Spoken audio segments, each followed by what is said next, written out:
I'm live on YouTube. Can everyone see me, hear me? Oh yeah, look at me. Hey everyone, this is my first time going live on YouTube. It looks like it's delayed a little. I'm live on YouTube. Oops. Can everyone see me, hear me? Wow. Playback is delayed. Oh yeah, look at me. Hey everyone, this is my first time going live on YouTube. Filter microphone. It looks like it's delayed a little. I'm live on YouTube. Oops. Oh God. Can everyone see me, hear me? How do I? Playback is delayed. Oh yeah, look at me. Hey everyone, this is my first time going live on YouTube.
Hello.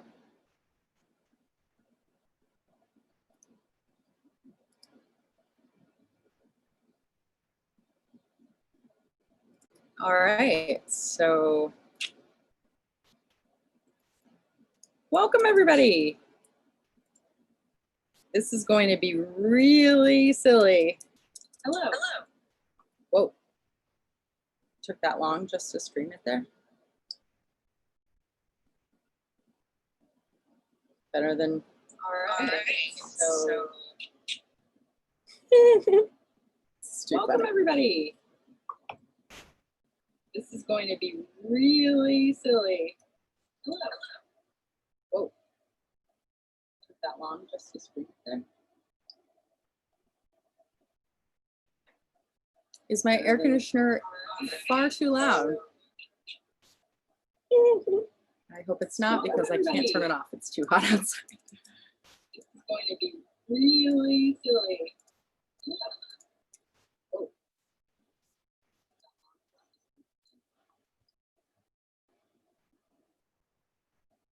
Is my air conditioner far too loud? If it's not because I can't turn it off. It's too hot. Stop playing everywhere. Really silly. Oh, here's the one. Okay. No, but sound feedback. Ooh, okay. I'm sorry about the sound feedback.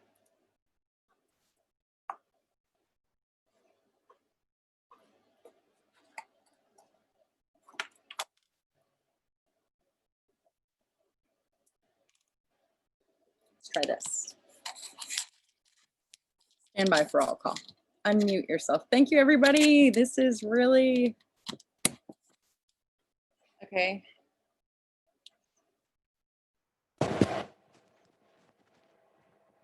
Now I have a lav mic on. I fixed it. Shut the front door, Howard S. What? Say what? I can't imagine I totally fixed it. Let's see here. Yay!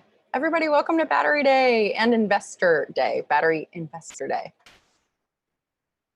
Okay, I've got an iPhone there, my Samsung Galaxy there, I've got my laptop here, and I've got my iMac here.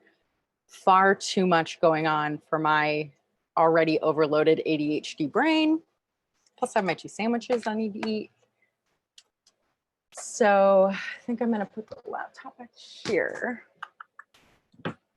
I apologize for being late, everybody. Let's see if we can keep this going. So I've got Twitter here.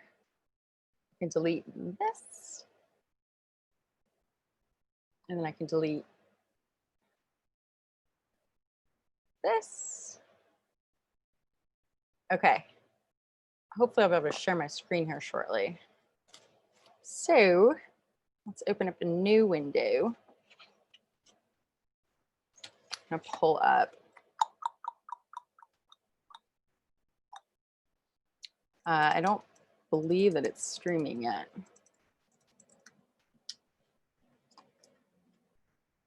You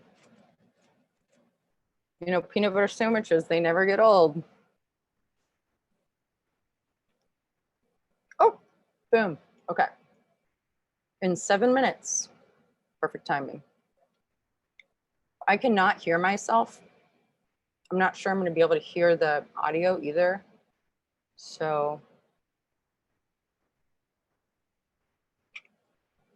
you know what? I'm going to pull up my YouTube here.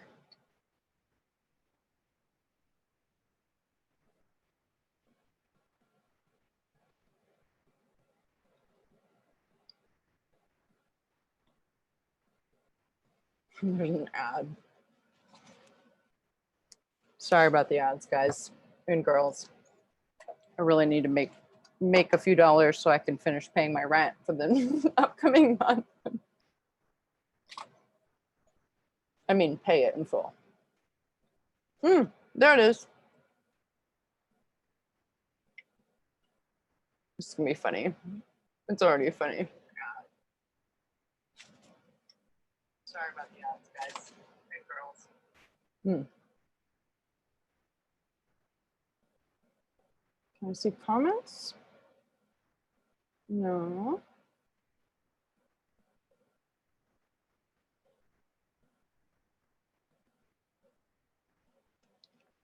Where are the comments?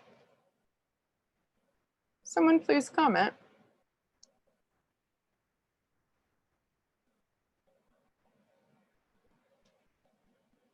Okay. View stream on YouTube. Copy streaming link. There we go.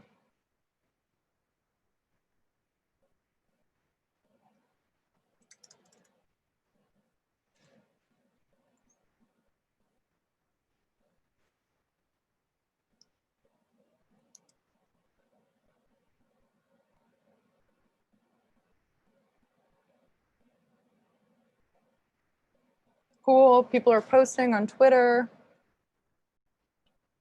Battery Day. Let me get you guys streamed over here. Google Chrome. Yep.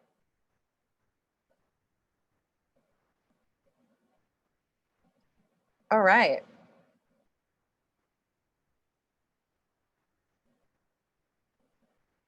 I wonder what you can see on that end.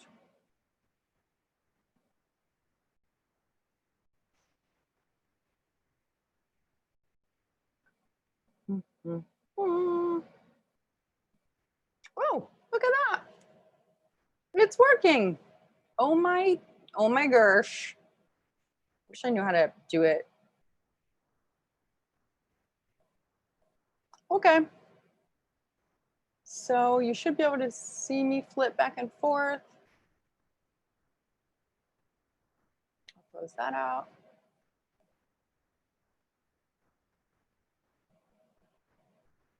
And then this is very confusing. I still can't hear.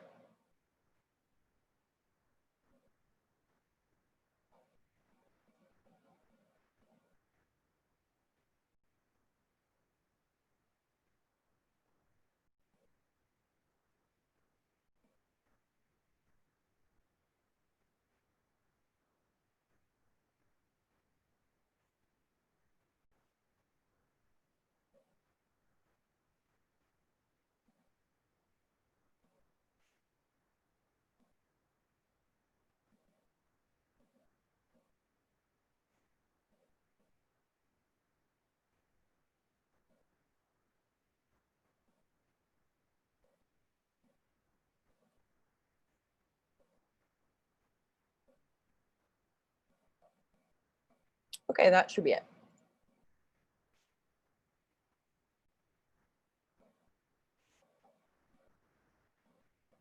I want to share, not that. Working on it. Sorry, everyone. Pulling some light here. There's so much to manage. Ah! Gotta make sure my sound, my audio, my lighting, my blah, blah, blah, blah. My stomach is fed.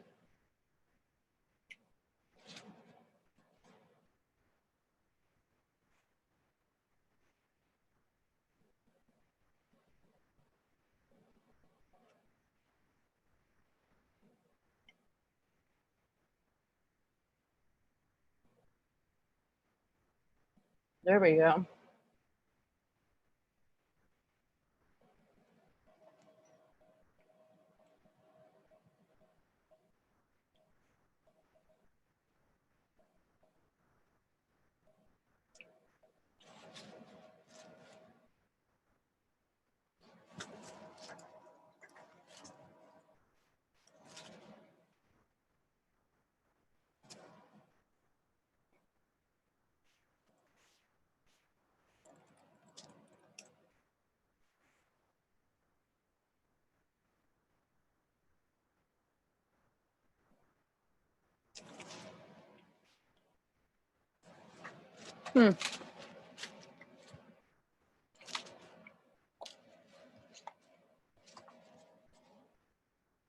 Not sure how I'm going to get audio unless I play it like this.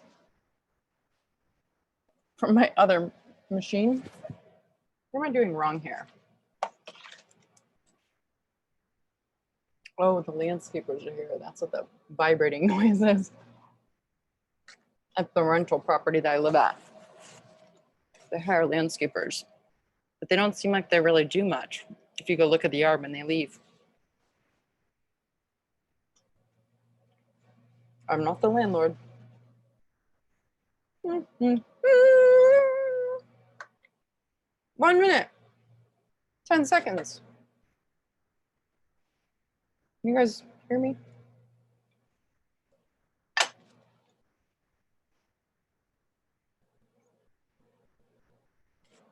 Welcome, everybody. 1 minute, 10 seconds. Oh, you can hear me. Okay. So I've got playback on my iPhone with sound. Working the glitches out, everybody. How do I see the chat? 1 minute, 10 seconds. Oh, you can hear me. Okay. So I've got playback on my iPhone with sound. Working the glitches out, everybody. How do I see the chat? 1 minute. 10 seconds. Oh, you can hear me. Okay. Playback on my iPhone. Oh, here it is. It's 1:30. Thank you.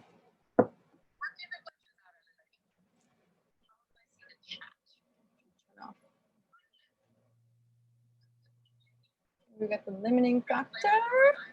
Stephen Mark Bryan. Oh,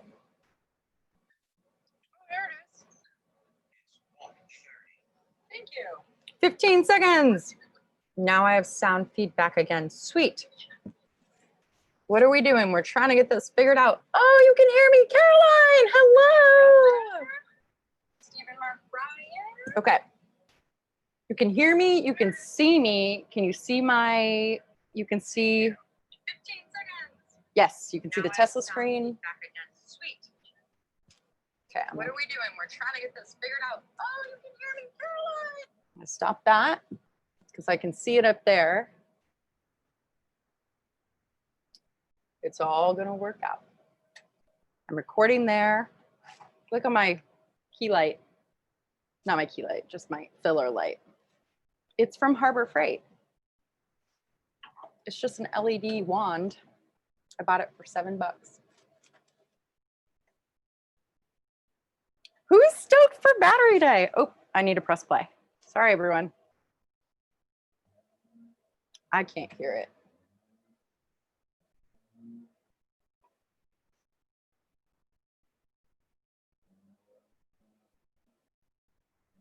Can you guys hear it on your end?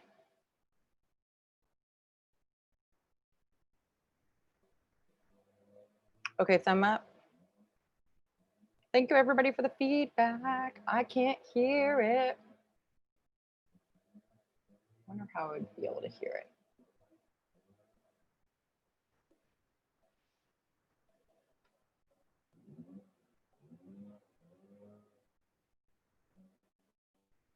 Oh, I need to log out of my YouTube. That's how I can hear it.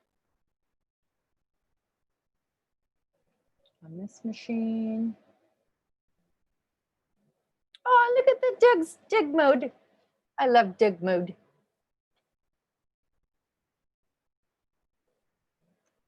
Stella, what do you think?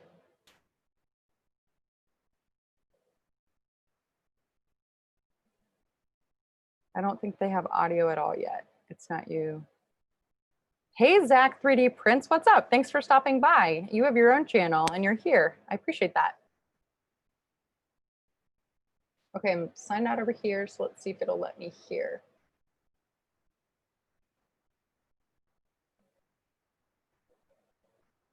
Where's my audio?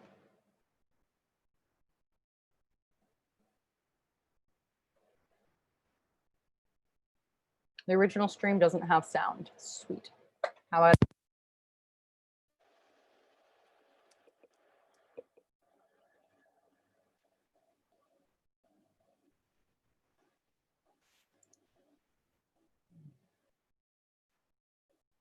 It's because of my stream here. That's why.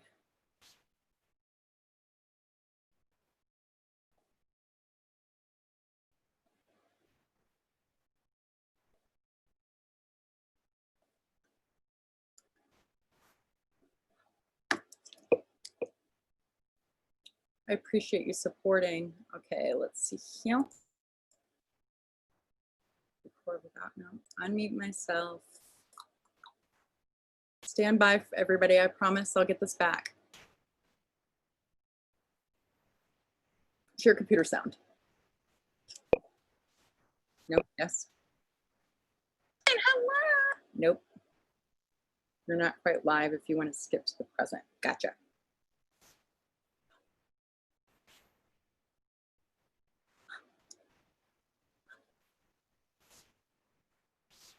I'll reload it.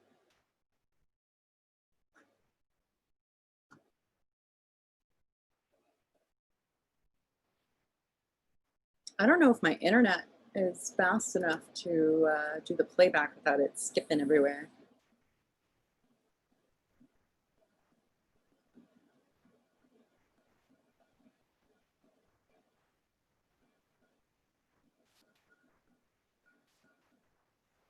We're gonna go in 720 and see if that helps.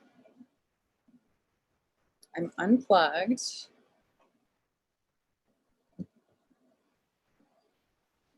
No audio anywhere. I know. What is the deal here? No sound. Oh, oh, it was Tesla with no sound. No limiting factor, no sound. Oh, wait. Limiting factor has no sound. The stream that I was watching over here, not my stream. Can you guys hear me? Okay.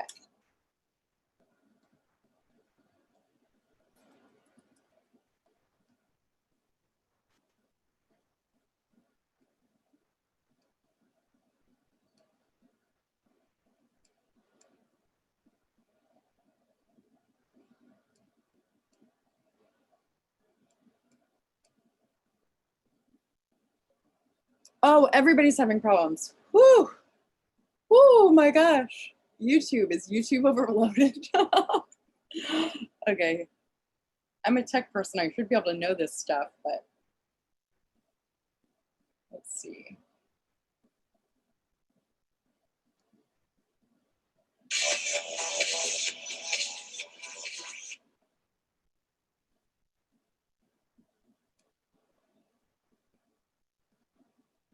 Wait, I don't want to watch that because then his audio will be in my video and that'll be confusing.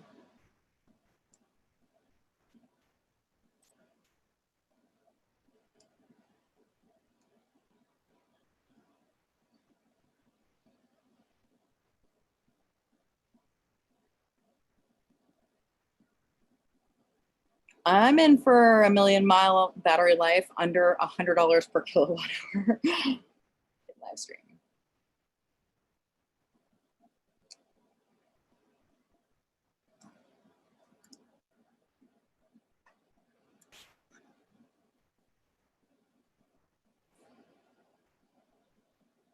Looks like it's paused. Paused on all 3 of my devices. 1, 2, 4 devices. So this one's honestly not me. Maybe.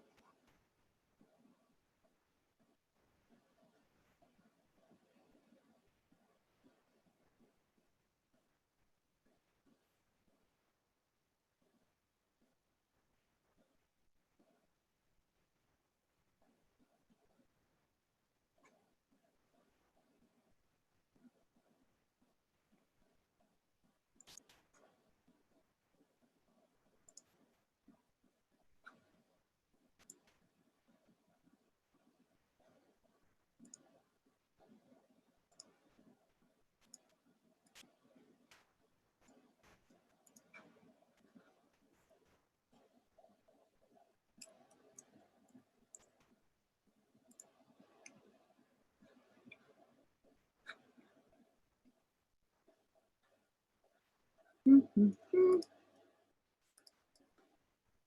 have it playing. They just went away for a second, and that's okay. Until I get my stuff worked out. Is there feedback? Oh, thanks, Cocobet. Forgot the unmute key.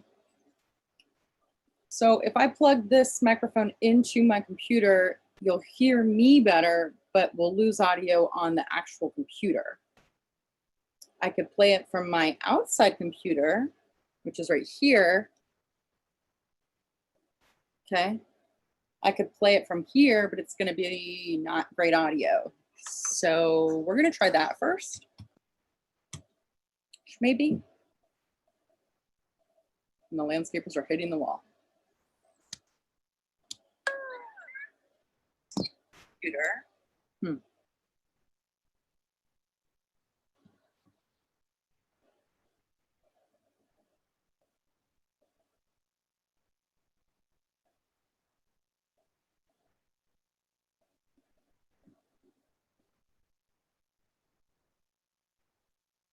Most votes for about 30 to 40 minutes late. Yep, I was late.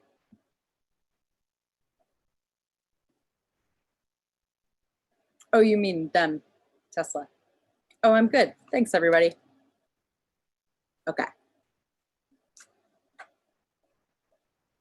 See what's going on in the Twitter sphere.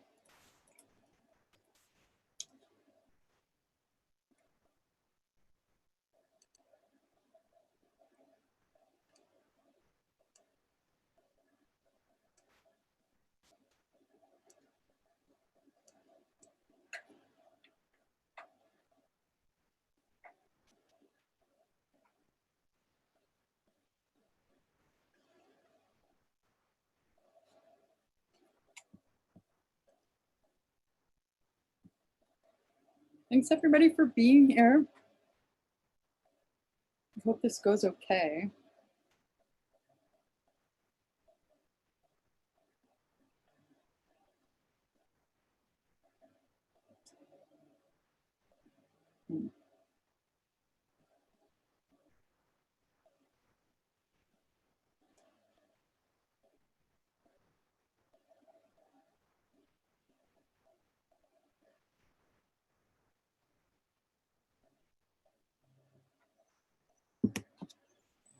Mm-hmm.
Thanks for the super chat.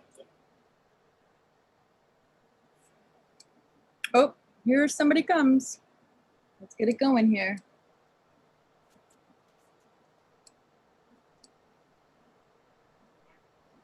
Play.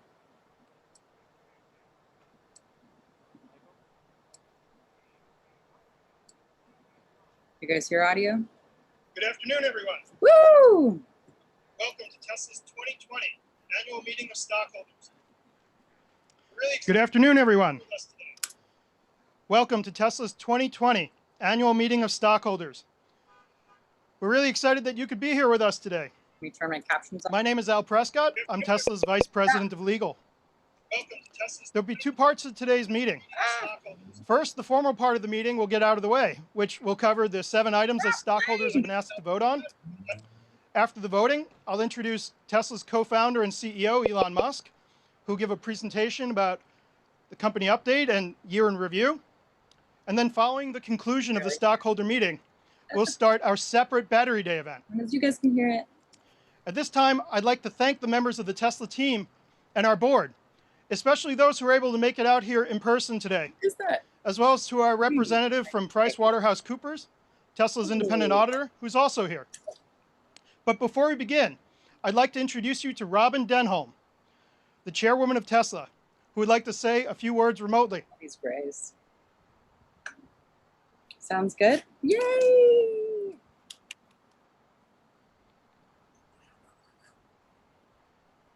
Thank you, Al. Hello, everyone, and welcome to the 2020 Tesla shareholder meeting. A special welcome to the many Tesla shareholders that have joined us today in person, as well as online from across the country and around the globe.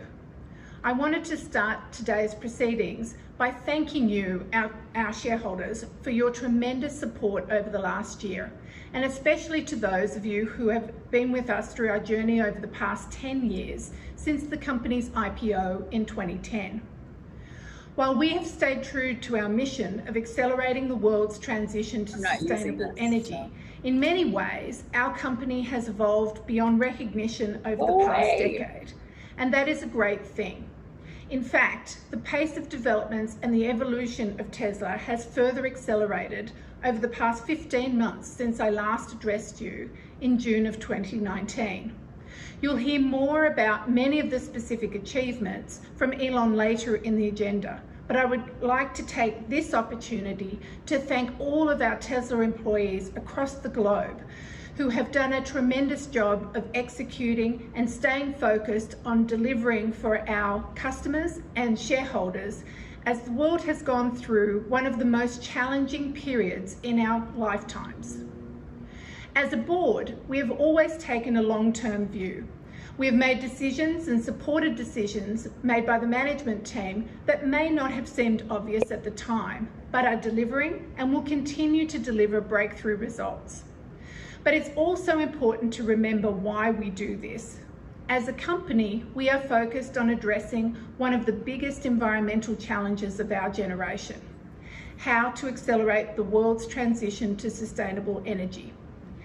The last year in particular has seen a tremendous increase in momentum in the movement to sustainable energy from both shareholders and the general public. So in addition to developing amazing clean transportation and energy products, we are doing our part by contributing the right facts and information to this important issue. And we released an extended version of our impact report in April of 2020. In this year's version, we have covered in great detail many areas that are important to our shareholders and our customers alike, such as our environmental impact, greenhouse and other noxious gas elimination, our supply chain efforts, especially in cobalt, and our culture and people focus. We hope that by continuing to put this data out there, we will underscore to the world the importance and impact that we are having as a company.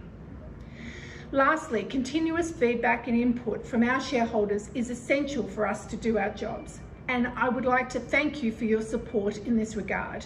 Many of you have provided me and the team with ideas and insights that we as a board take into consideration as we evolve our governance and company practices. It's especially crucial to the board members as we pride ourselves in adaptability and the diversity of thought and experience that we collectively represent on the board. This brings me to my final two things today. As today is his last shareholder meeting, on behalf of the board, I would like to sincerely thank Steve Jurvetson for over a decade of service to Tesla, the board, and our shareholders. You will be missed. Finally, I would like to introduce to you our newest member of the board, Hiro Mizuno, who until recently led the largest pension fund in the world. He brings a wealth of experience to the board, but let me hand over to Hiro to say a few words. Hiro. Thank you, Robin. Ladies and gentlemen, welcome to Tesla Annual Shareholders Meeting. Thank you. It is my real pleasure to virtually meet you, I own Tesla one shareholders, people who believe in Tesla's mission and its growth opportunity. Proud to own one. I spent all my career in finance and asset management in Tokyo, New York, London, and Silicon Valley. Until recently, I was a chief investment officer of GPIF, $1.5 trillion Japanese public pension fund. And one of my priorities as an investment chief was to promote responsible investments, which aim to make financial returns while pursuing ESG agenda, such as environment and social issues. I believe in the market where ESG is becoming mainstream, purpose or mission-driven businesses will gain long-term investors' support. This is why I was interested in Tesla, where mission is to accelerate the world transition to sustainable energy. I'm very excited to join the Tesla team on that journey and hope to assist Tesla deliver what investors expect by further enhancing its environmental and social impact. Once again, Tesla shareholders, thanks for your support. I'm looking forward to seeing you in person next year. Thank you. Thanks, Robin and Hiro. I will now call the meeting to order. Please refer to the meeting agenda that has been provided to you and posted also to our virtual meeting site. The time is now 1:49 p.m. Pacific time, and I declare that the polls are now open. We've already received voting proxies from stockholders over the past few weeks, meaning that almost all of the votes that will be counted were already submitted before the meeting. However, if you wish to vote now or to change your prior vote, you may do so through the virtual meeting site. For those that are here in person today, ballots and ballot boxes were available to you at check-in. Tesla's board of directors has appointed Computershare Trust Company to serve as inspector of elections for the meeting. Computershare has taken and signed an oath as inspector of election and has certified that starting on August 13th, 2020, the proxy material or a notice of internet availability of the proxy material were mailed or provided to all Tesla stockholders of record as of July 31, 2020. We have a majority of the outstanding shares represented at the meeting. So I declare that there is now a quorum present and that we may proceed with the meeting. How many? The items on the agenda are as follows. The election of 3 Class 1 directors, Elon Musk, Woo! Robin Denholm, and Hiromichi Mizuno, to each serve for a term of 3 years. I didn't know that we were voting on that. 2, to approve Tesla's executive compensation on an advisory basis. And 3, to ratify the appointment of PricewaterhouseCoopers, LLP, as Tesla's independent registered public accounting firm for the fiscal year of 2020. Tesla's board has recommended that our stockholders vote for each of the director nominees and for each of those proposals. In addition, we have also received 4 stockholder proposals, as described in the proxy statement. I would like to remind our stockholders that Tesla's board has prepared a statement in opposition to each of these proposals, which appear in the proxy. The first stockholder proposal is an advisory vote regarding paid advertising. Our board has recommended that our stockholders vote against this stockholder proposal. This stockholder proposal comes to us from James Danforth. However, Mr. Danforth has notified us that neither he nor his representative will be presenting the proposal at the meeting today. So we will continue. The second stockholder proposal is an advisory vote regarding simple majority voting in our governing documents. Our board has recommended that our stockholders vote against this stockholder proposal. The proposal comes from James McRitchie, who is on the line to present the proposal today. Mr. McRitchie, I would like to invite you now to present. You'll have 3 minutes.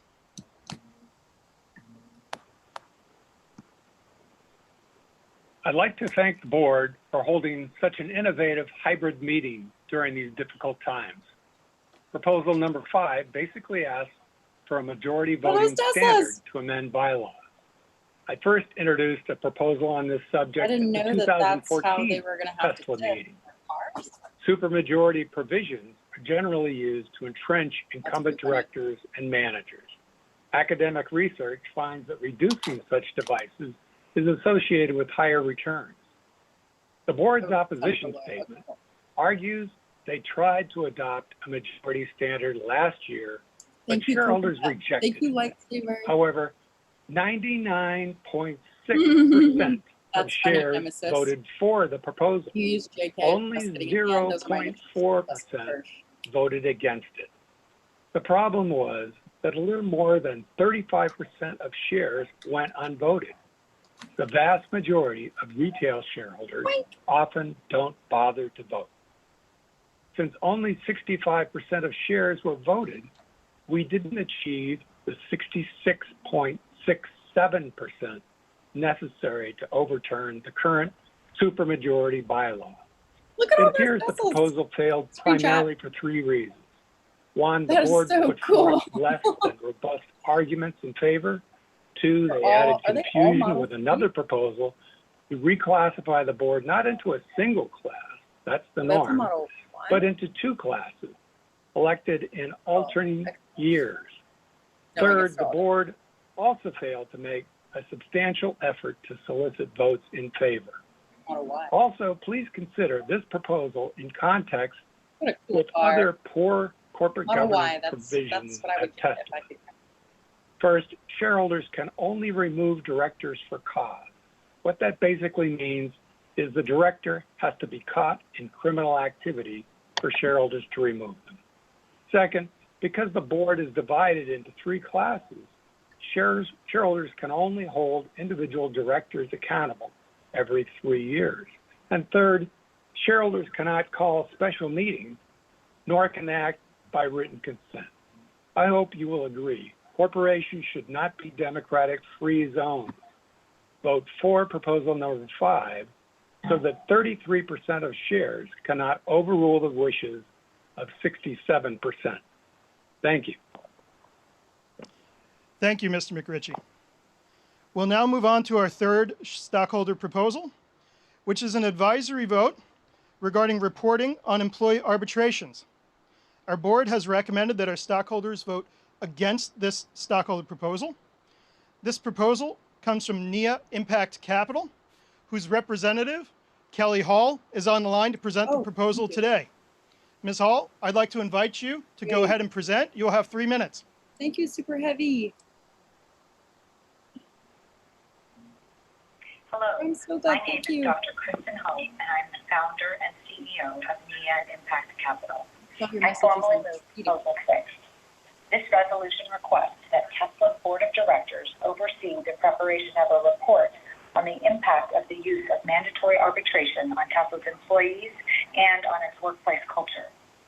The report will evaluate the association of Tesla's current use of arbitration with the prevalence of both harassment and discrimination in its workplace, and on employees' ability to seek redress should harassment or discrimination occur. This proposal speaks to the widespread experience of discrimination in the workplace by Black, Latinx, and female employees, despite this discrimination being unlawful under the Civil Rights Act of 1964. Tesla has faced a number of serious allegations of racism and sexism at its Buffalo and Fremont plants. Companies that allow bias, discrimination, and harassment in their workplaces are at risk for unnecessary legal, brand, financial, and human capital issues. Support for this resolution is warranted for the following 5 reasons. 1. Research shows that companies benefit from diverse and inclusive workplaces. 2. Corporate policies that allow harassment and discrimination risk investors' capital. 3. The use of arbitration exposes investors to an unknown level of risk. 4. Broad concerns exist with respect to fair treatment in Tesla workplace, and Tesla employees have alleged harassment and discrimination on the basis of both race and gender. Tesla, a company investors love for its innovation, leadership, and wise modes, is increasingly lagging behind its peers in its disclosure related to workplace diversity, equity, and inclusion. Unlike the forward-thinking and innovation in its extraordinary product line, Tesla has not shown proactive leadership in building a positive company culture or in addressing concerns about its workplace practices. In these material issues, Tesla lags behind its technology and automotive competitors. Thank you very much. The use of arbitration limits employees' remedies for wrongdoing, precludes employees from suing in court, and often keeps underlying facts, misconduct, or case outcomes secret, therefore preventing employees from learning about and acting on shared concerns. Simply stated, arbitration allows bad corporate behavior like bias, harassment, and discrimination to continue, hidden from employees and investors. To maintain Tesla's wide moat, it is essential that the board seriously assess the implications of the use of arbitration and that Tesla begin to take seriously the need to ensure a fair, equitable, positive, and inclusive workplace. Thank you. Thank you, Ms. Hall. Our fourth and final proposal is an advisory vote regarding reporting on human rights. Our board has recommended that stockholders vote against this proposal. This proposal comes to us from the Sisters of Good Shepherd, New York Province, whose representative, Terrence Collingsworth, is on the line to present today. Mr. Collingsworth, I would like to invite you to speak now. You have 3 minutes for your proposal. Thank you. I'm Terry Collingsworth, Executive Director of the International Rights Advocates. I'm here representing the Sisters of Good Shepherd, New York Province, to present item 7 on human rights disclosure, which calls upon Tesla to issue a report to describe board oversight of human rights and its human rights due diligence process including systems to provide meaningful remedies when human rights impacts occur. Tesla faces serious human rights issues, and failure to establish a culture of respect for human rights will expose Tesla to new liability issues and significant reputational injury, all of which will have a material impact on the company and its shareholders. The need to set a new course for human rights compliance at Tesla is glaring. Here are 5 examples of human rights violations occurring now in Tesla's operations. Racism, sexual harassment, and disregard for human safety and dignity harm workers at the Gigafactory 2 in Buffalo, New York every single day, and those workers urge you to remember their experiences in your vote. Tesla is experiencing serious labor relations issues at its production facilities and is actively discouraging union organizing. Workers are being exposed to COVID-19 and then are facing retaliation when they ask for greater protections. There are numerous worker health and safety violations as well as wage and hour issues. And finally, there are serious, even deadly human rights violations occurring in Tesla's global supply chains. On this last issue, my organization brought the pending suit against Tesla for using cobalt mined in the Democratic Republic of Congo by young children. I personally met young boys who lost limbs or were paralyzed in cobalt tunnel collapses. Tesla sources cobalt from these very mines, and its claim to have, quote, zero tolerance for child labor in its supplier code of conduct is simply not true.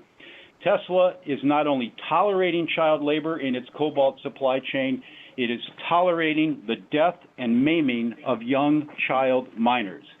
This demonstrates why the company must circle back and begin a process to report on its treatment of human rights issues as requested in this proposal.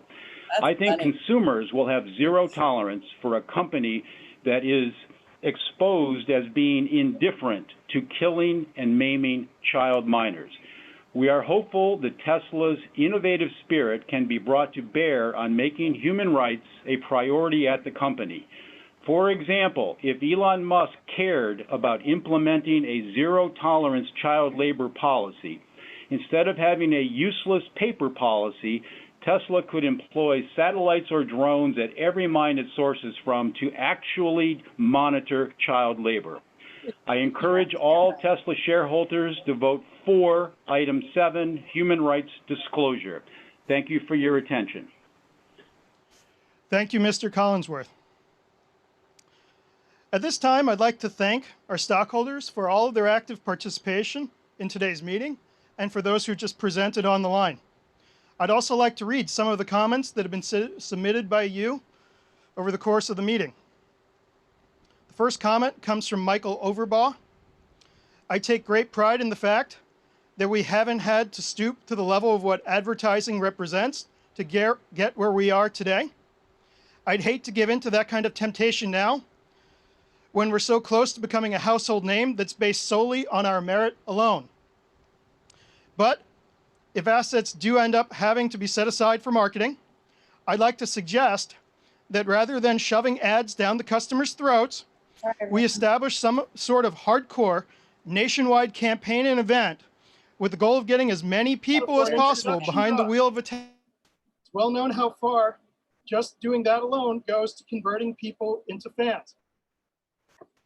A line I recently ran across says, you can talk all about the specs as much as you want, but when it comes to buying a car, what ultimately puts butts in seats is the feeling that the vehicle gives you.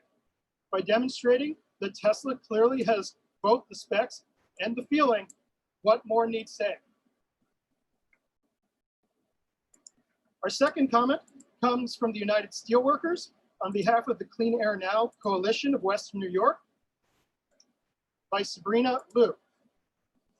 Proposal, and it reads as follows. Proposals 6 and 7, up for vote this year, are the results of widespread concern about mistreatment of Tesla workers at US factories and across the supply chain.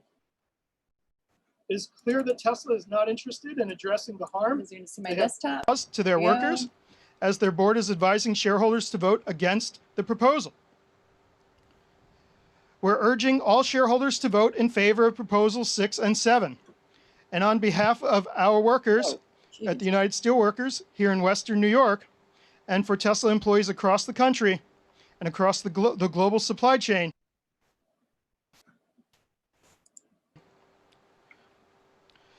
while this doesn't repair the harm that's already been caused to countless employees, nor repair harm to children and communities forced into slave labor in the DRC, they represent steps towards a more just workplace at Tesla.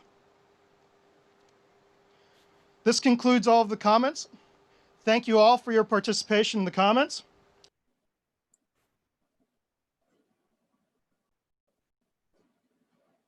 Come on. Well, now. But please, at Tesla speed. Thank you for whoever donated. I believe I'm at Tesla speed. If it's not, then it's okay. My internet. I declare that the polls are now closed. But I thank you very much.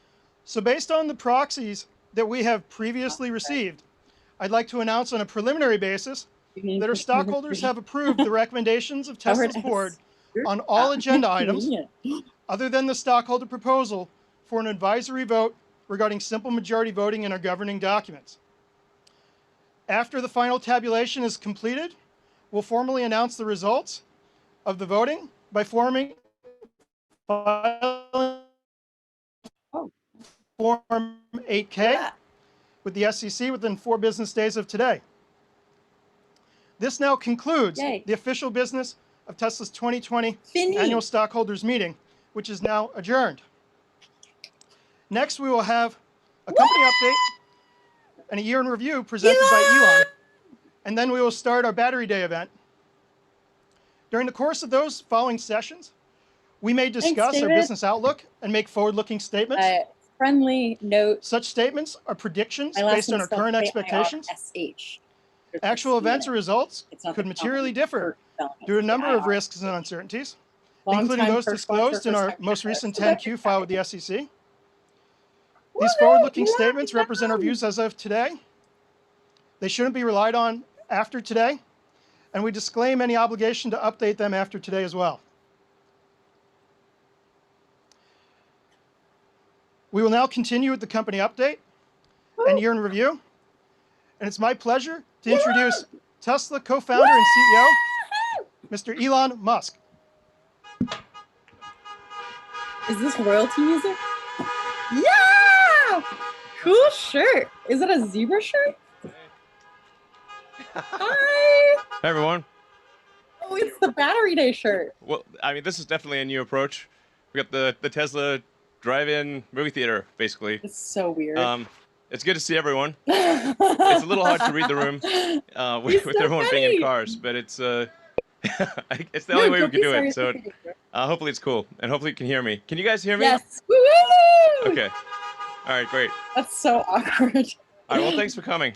I think it's been an incredible year, and I'd like to thank you for your support through tough times, good times. It's been great. Really appreciate everyone who's put their hard-earned money into Tesla, and I think it's worked out pretty well. This has been a good year, and I think there's many good years to come.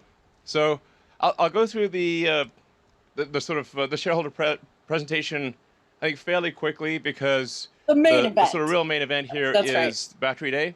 So. And really, I'm just going through a recap of what's happened over the past year or so. I think starting from in terms of our ability to create a factory,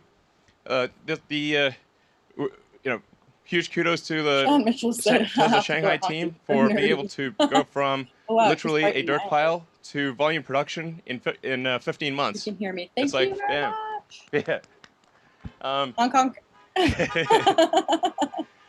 So, and I think something that's really quite noteworthy here is Tesla is the only foreign manufacturer to have a 100% owned factory in China.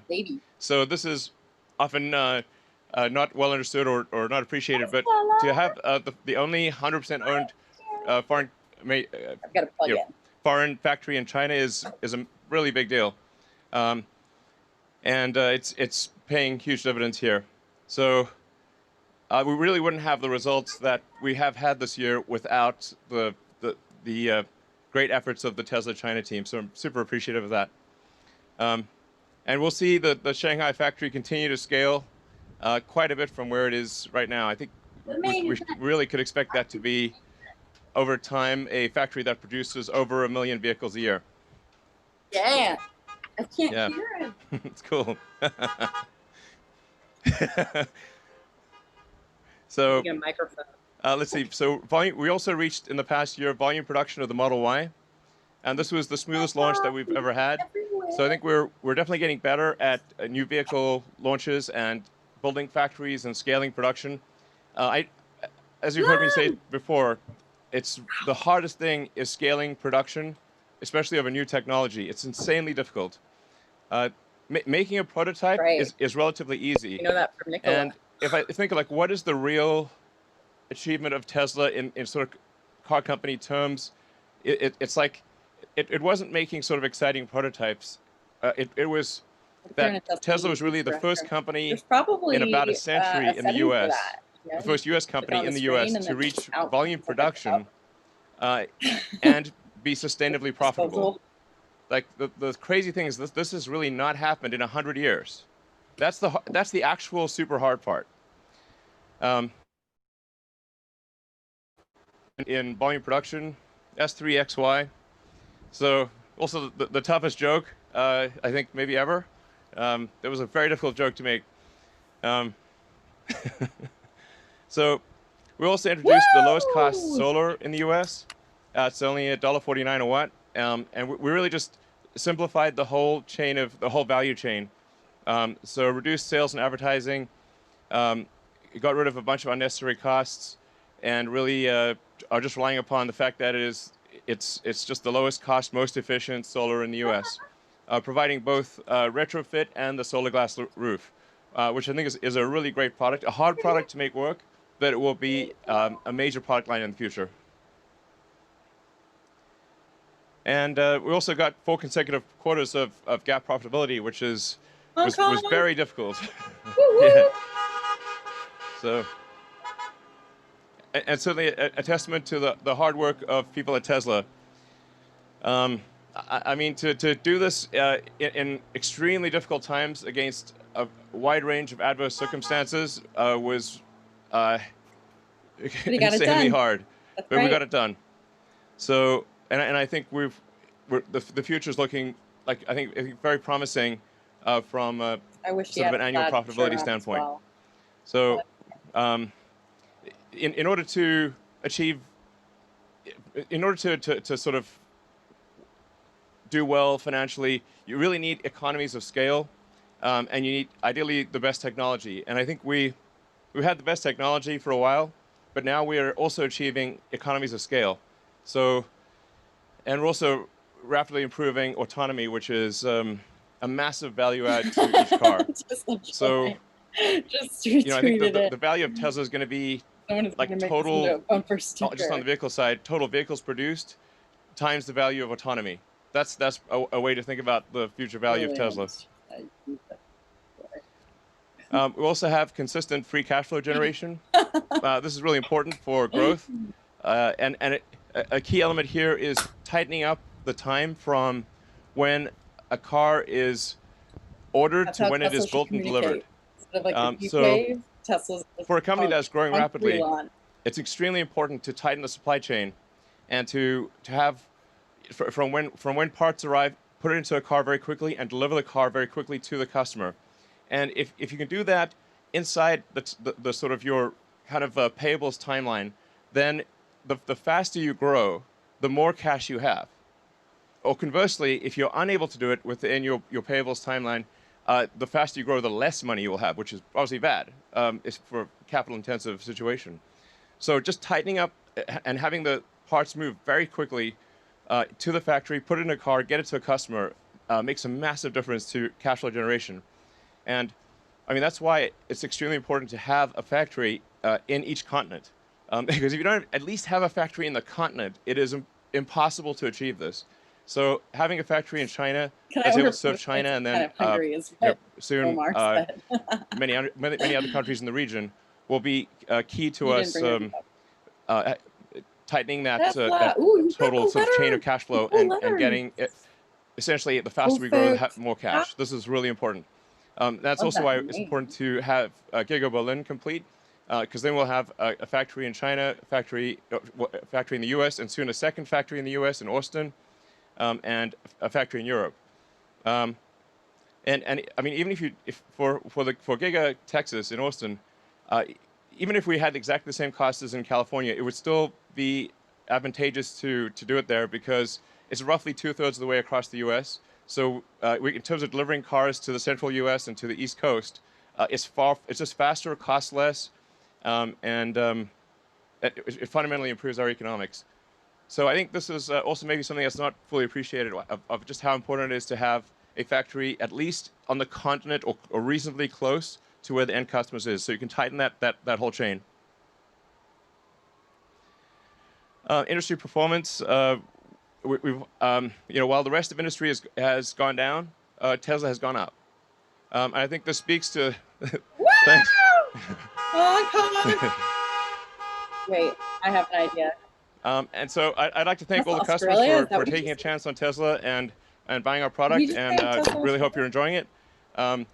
This is really, our sales, as Elle was saying, really grow by word of mouth. So this is really, I think, a very pure, it's very pure in the sense that it's like, it's growing on the basis of existing owners recommending it to new customers. This is really, I think, a good way to grow. And then in 2019, we had 50% growth. And I think we'll do really pretty well in 2020. Probably somewhere between 30 to 40% growth, despite 50% growth in 2019. A lot of very difficult circumstances. So we'll be able to agree. I mean, there's so on many, my YouTube, I just posted, pandemic, wildfires, there's like a whole bunch of difficult production issues. But thanks to the hard work of the Tesla team and a lot of innovative approaches to overcoming issues, we're able to still see significant growth in one of the most difficult, in fact, I say probably the most difficult year of Tesla's existence. So, and we also published our extended impact report. At Tesla, we try very hard to do the right thing. If the right thing does not happen, it's just because we maybe made a mistake or weren't aware of it. But we always try to do the right thing to the best of our ability. And then we published the extended impact report to show, just a sort of a self-examination of, okay, what are we doing right? What are we doing wrong? What can we do better in the future? We're definitely trying to accomplish the most good. And so, if we occasionally make a mistake, we work quickly to fix it and do the right thing. Yay! Woo! So, it's worth looking at like the average life cycle emissions in the U.S. And just how much better a Tesla is or an electric car than any other than any kind of gasoline car. And what we'll talk about in the battery day is also just how much the grids around the world and actually, especially in the U.S., are greening. It's actually much faster than I think people realize. The U.S. is moving towards sustainable energy. And so as we move more and more to sustainable energy, then effectively you end up building the solar factories and the car factories themselves with solar. Over time you do, or with sustainable energy. Over time you'll even mine with sustainable energy, and eventually it will get to effective emissions of zero. So that's where things will end up. Emissions. Yeah. Raising the roof over here. So we also have safety at the core of our design. The Tesla cars are the safest cars ever designed.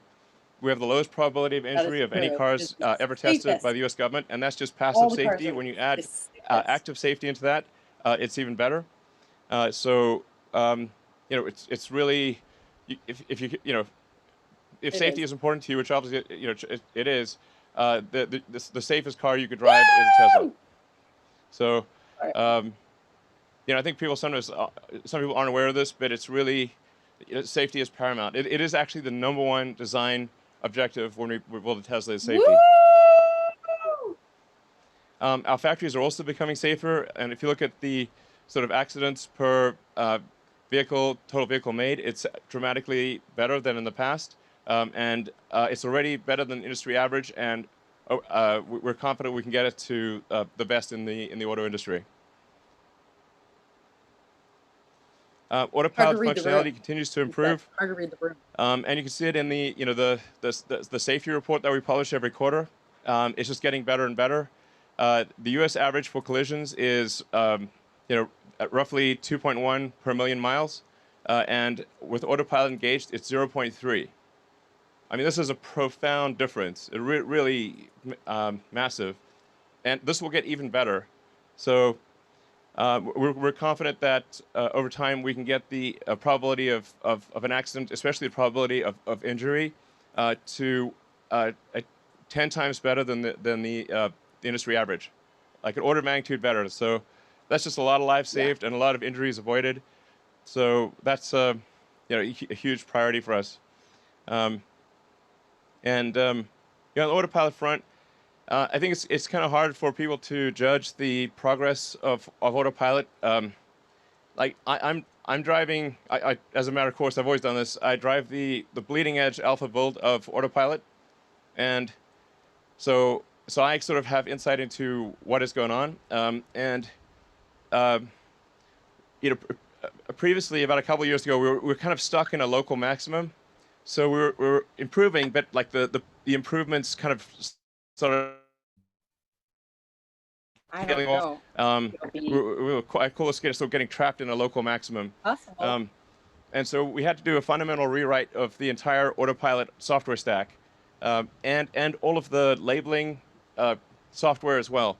So we're now labeling in 3D video. So this is hugely different from previously where we were labeling essentially a bunch of single images from the 8 cameras, and they would be labeled at different times by different people.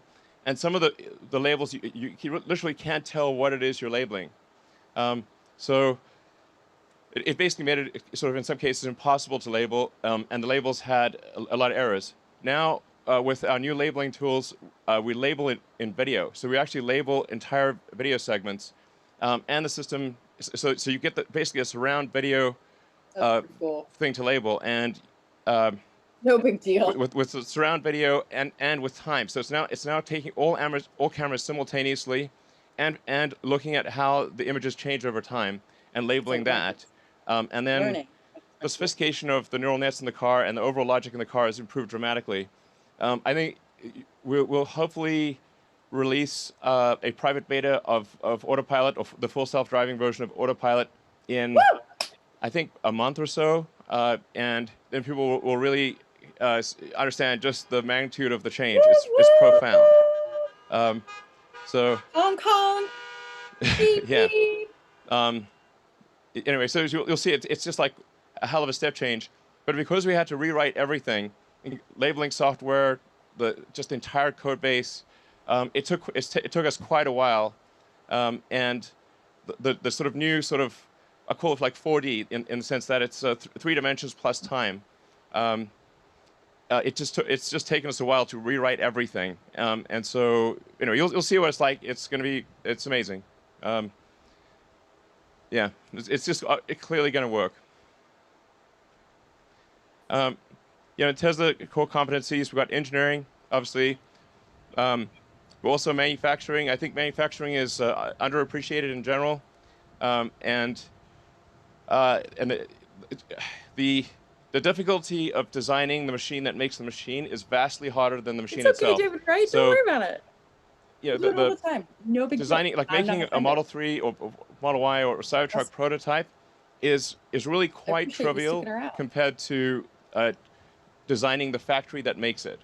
Especially if it's new technology and you want to use new manufacturing methods, it's just at least 10 to 100 times harder to do the factory than the prototype. And that's why you see a lot of companies out there or startups, they'll bring out a prototype, but they just can't get it over the hump for manufacturing, because manufacturing of new technology especially is the hardest thing by far. You know, like basically the prototype is at best 10% of the difficulty and probably closer to 1%. And then software. Tesla is both a hardware and a software company. So a huge percentage of our engineers are actually software engineers. And you can think of our car as kind of like a laptop on wheels. And so software is incredibly important. And so not just in the car, but also in the factory. So the factory software is extremely important. Just software in general. These are fundamental. These are the 3 critical areas that are needed to make for an awesome company. Cool LED wall right there. Yeah. There it is. No, come back.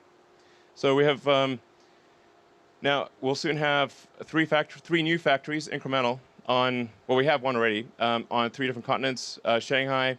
We're expanding the Shanghai with the second phase. Berlin is making rapid progress, and Texas is making even faster progress. So, yeah. You know, with each factory, what we're trying to do is also improve the manufacturing technology. So, it's you know, in some cases, like the Model Y made in Berlin might look the same, but it actually is made in a much more efficient casting, way. Right? And yeah, we'll talk about that later in the battery Keep going. presentation. Wow, that battery storage. Yeah, launched Megapack. It's 3 megawatt hours all-in-one energy storage solution. 3 megawatt hours. So it's been great overall. Ooh. That's Yeah. the backdrop on a Mac computer. All right, and I think that's basically it. Raising the roof. All right, thank you.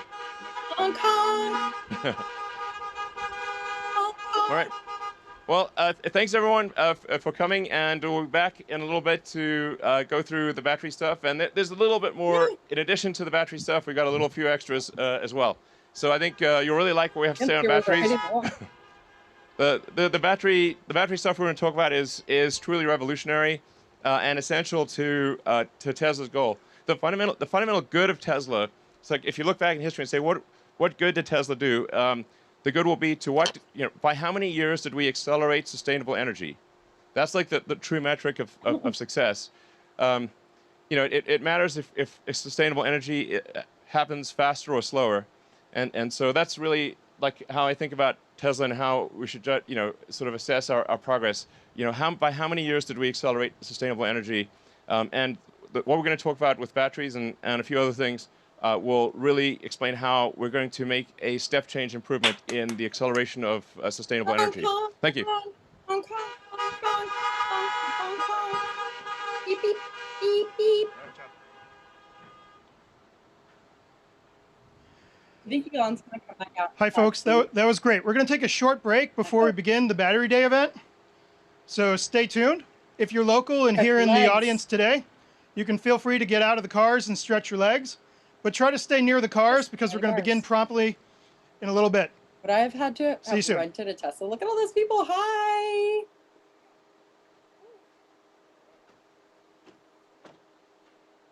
I want to be there. So cool. But it's okay because I'm here with you all. Thank you.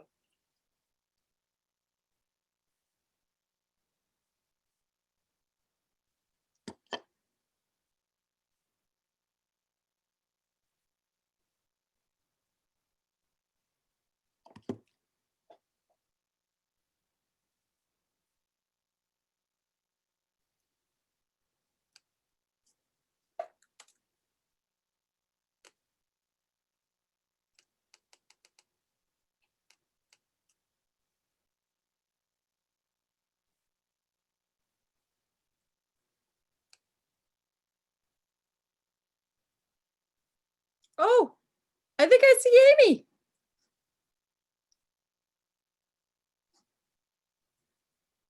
I see you.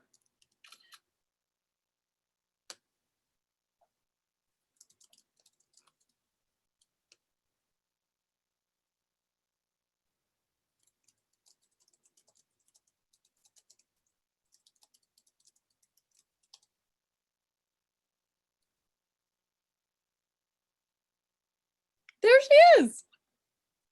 I think that's Amy right there. Right? Amy.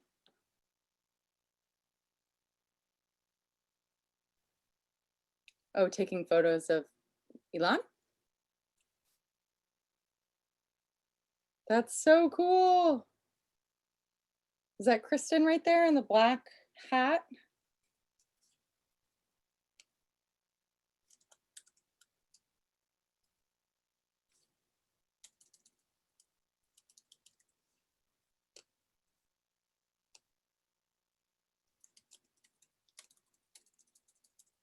I think that's Kristen.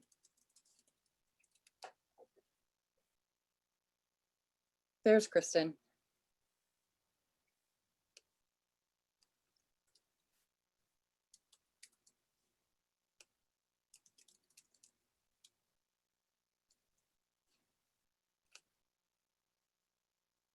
Come up to the camera. Look up, everybody. Amy, look up.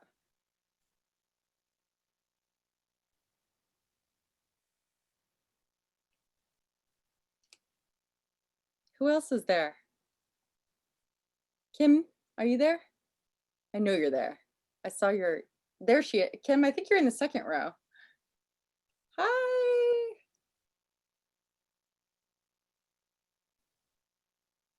Oh, that's so cool. How fun.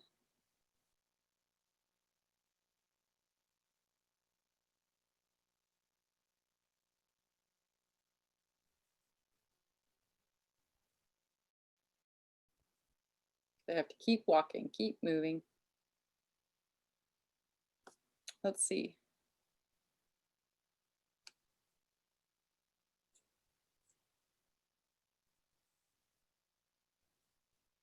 Oh, it's the Cybertruck.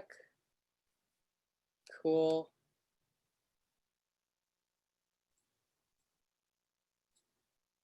Stay near their cars. Yeah.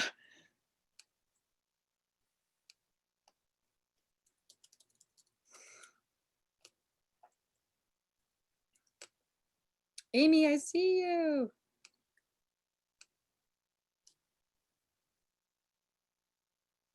People are on their phones. Somebody's doing jumping jacks in the center. I love it.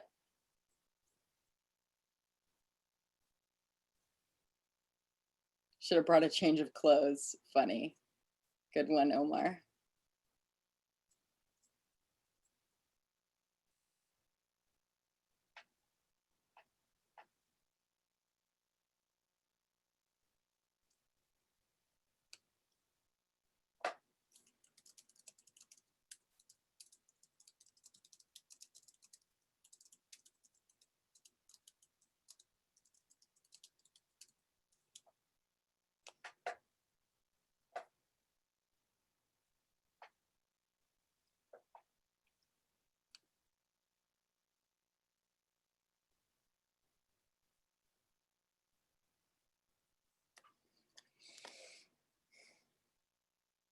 Thank you.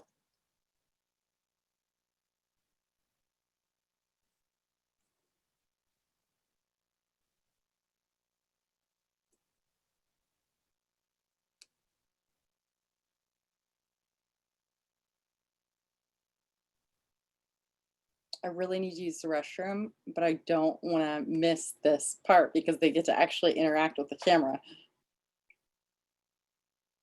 I can hold my bladder.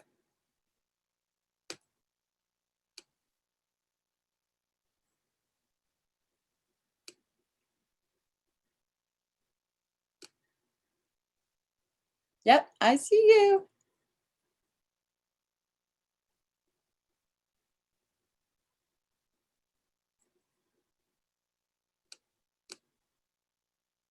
A lot of guys, a lot of males there.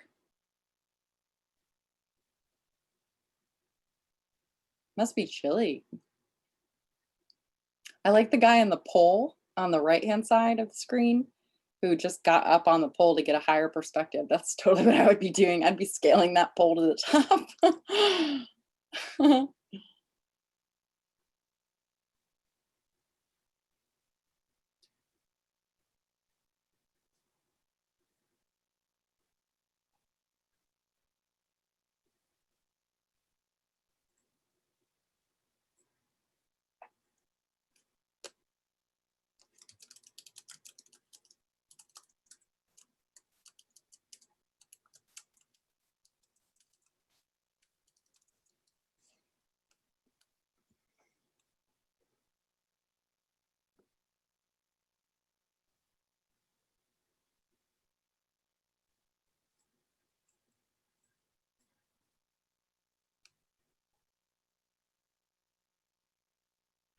Oh, thanks for stopping by, David Wright.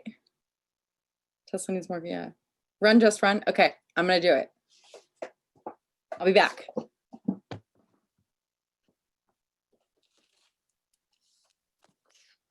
Right back.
Oh, it fell down. Hello.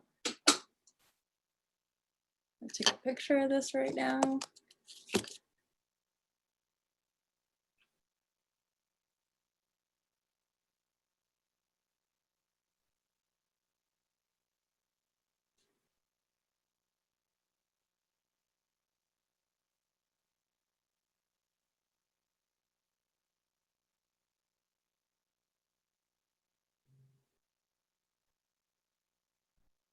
Nice.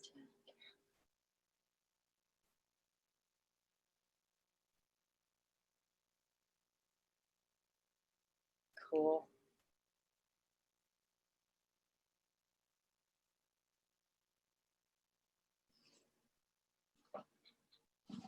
I'm back.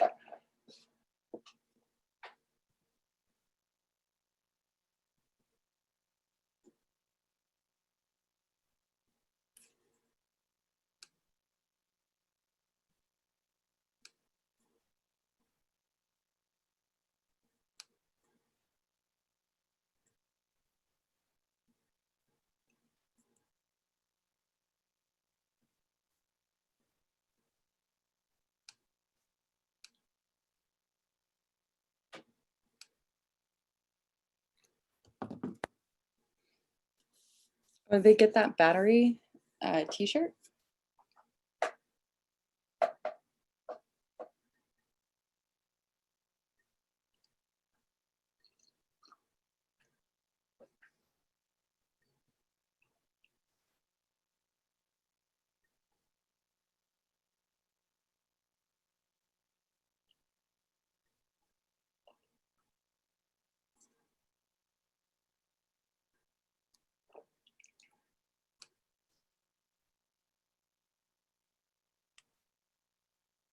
Like ants.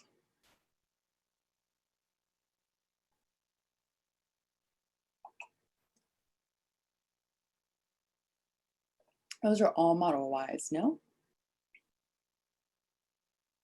I must have given them each a Model Y. That's cool. Great advertising. So I get to be at the presentation and watch it inside of the Tesla, hear it, but be in the car that's produced by Elon. Like this is, it's just brilliant marketing. Didn't need to advertise. There's Amy right there. She's the last one walking. She's got the gray hair, the beautiful like silver gray. There she goes.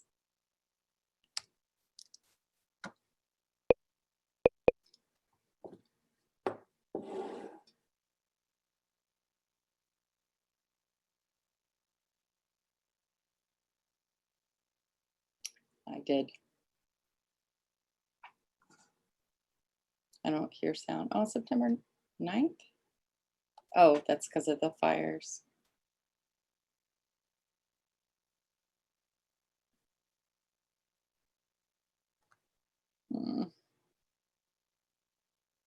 That's sad.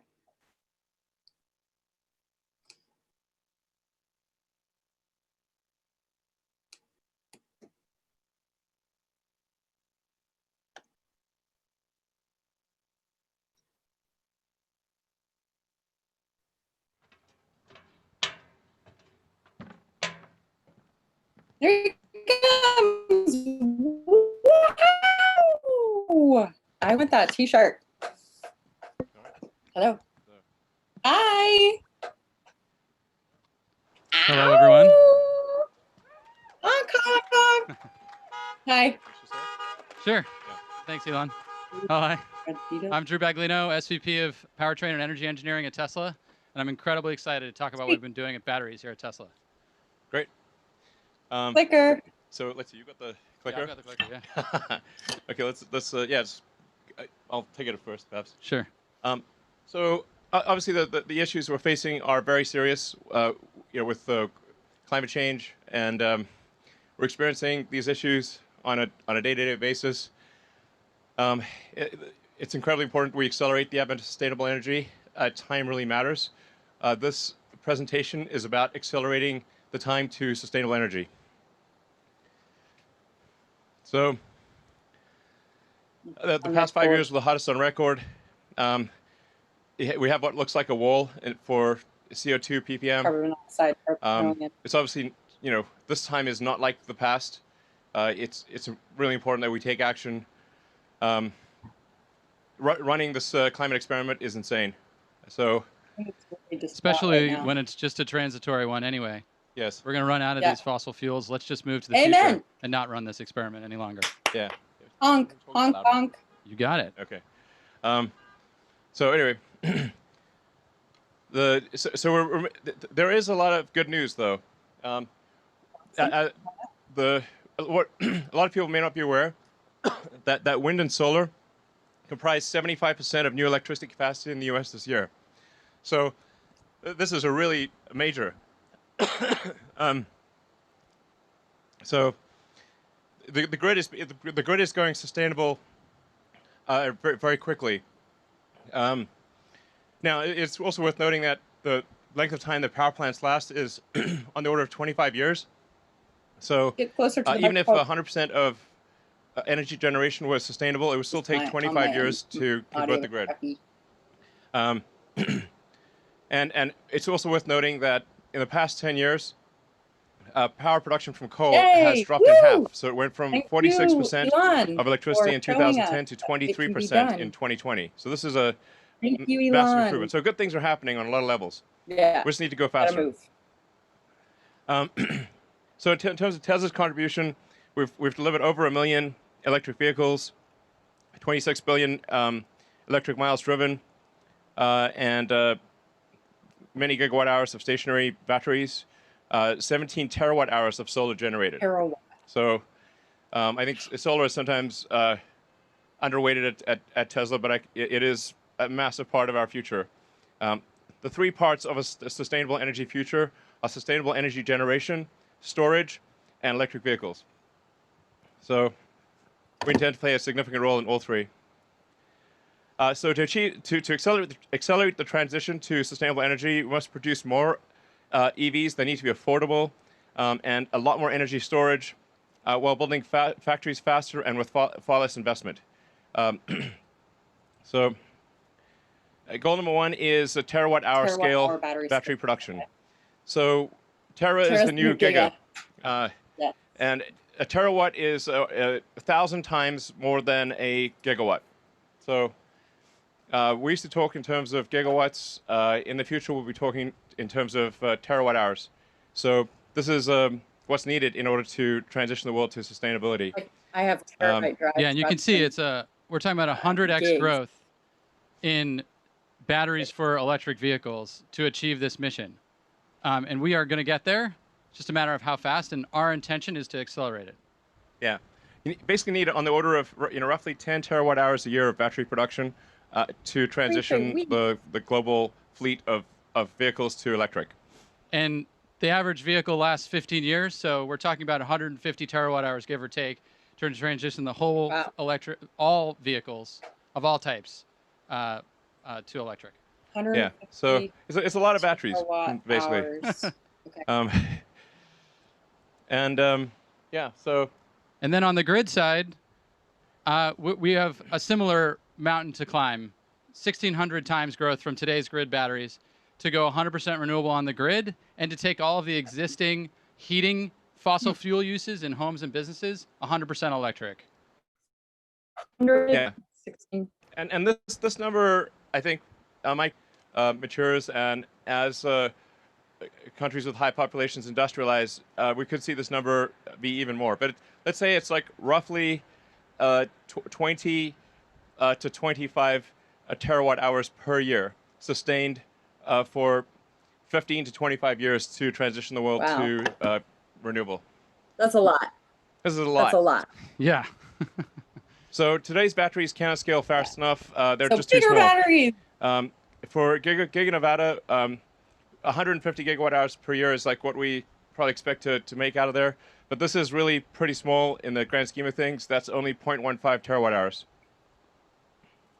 Yeah. And it costs too much. So we would need 135 fully built out Nevada gigafactories to achieve 20 terawatt hours a year. It's not scalable enough of a solution. We need a dramatic rethink of the cell manufacturing system to scale as fast as we can and should. Yeah, and I think we should view this as more than just a question of money. Money is sort of like an ethereal thing, but it's really the amount of effort. You have a certain amount of effort, in terms of people and machines, and depending on how efficient that effort is, for a given amount of effort, you want the most amount of batteries. So it's not just a question of like, well, if we had $2 trillion, tomorrow you could make this. It's not that easy. You actually need to organize a massive number of people, build a lot of machines, build the machines that make the machines. And so it's incredibly important to have that effort yield the most number of batteries. So, and then goal two, obviously, we need to make more affordable cars. I think one of the things that troubles me the most is that we don't yet have a truly affordable car, and that is something that we will make in the future.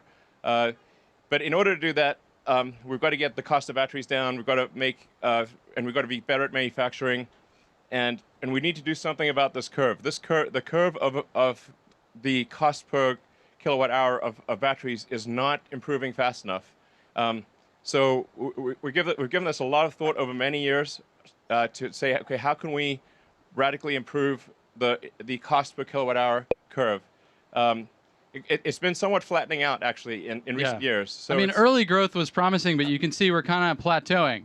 So that's what's motivating us to rethink how cells are produced and designed. Yeah, exactly. And EV market share is growing, but EVs, still aren't accessible to all. And you can see, as Drew was saying, it's like starting to flatten out a little bit because the rate of improvement of the affordability of cars is just not fast enough. So that's why we got Battery Day. Yeah. To make the best cars in the world, we design vehicles and factories from the ground up. Next. Yeah. And now we do this for batteries as well. Oh, it's so cheesy. It makes me cringe. It's weird, the slides don't show up quite right. Oh. What shows up on the screen is not quite what shows up there. Anyway. Oh, okay. It's different. It's not just Elon talking. It's that one's this other guy. supposed to be current. Anyway. Awkward. So let's get started. We have a plan to halve the cost per kilowatt hour. Yeah. And it's not a plan that rests on a single innovation some research project that'll never see the light of day. So rehearsed. It's a plan that has Can't do it. taken creative engineering and industrialization across every facet of what makes a cell into a battery pack, from raw material to the finished thing. And we're going to go through that plan with you today, step by step, and build up how we get to these goals and how we accelerate this transition and make our vehicles and our grid batteries more affordable. Yeah, I mean, we basically thought through every element of the battery, well, almost every element. There are a few more elements that we won't get to today, but we will get to in the future. Yes. So first, before we get too far into it, let's talk about what is in a battery cell. We've got the cap and the can, negative and positive terminals of the cell. When you open that cell, you've got a tab connected to those terminals, what we call the jelly roll, which is the wound electrodes on the inside. You can actually see what this looks like as you unwind it. This is over 1 meter long in a typical 2170 cell. So it's quite a long winding process. And you can see the tabs still there. The jelly roll. And then to explain what's actually going on here, we've identified we've got anode, cathode, separator, positive and negative terminal. Watch what happens as we, there we go, discharge the cell. Got lithium moving from anode to cathode, and then the reverse. When we charge the cell, anode moving from lithium moving from cathode to anode across the separator. This is the basic of what makes all lithium-ion batteries, whether they're no matter what the form factor is.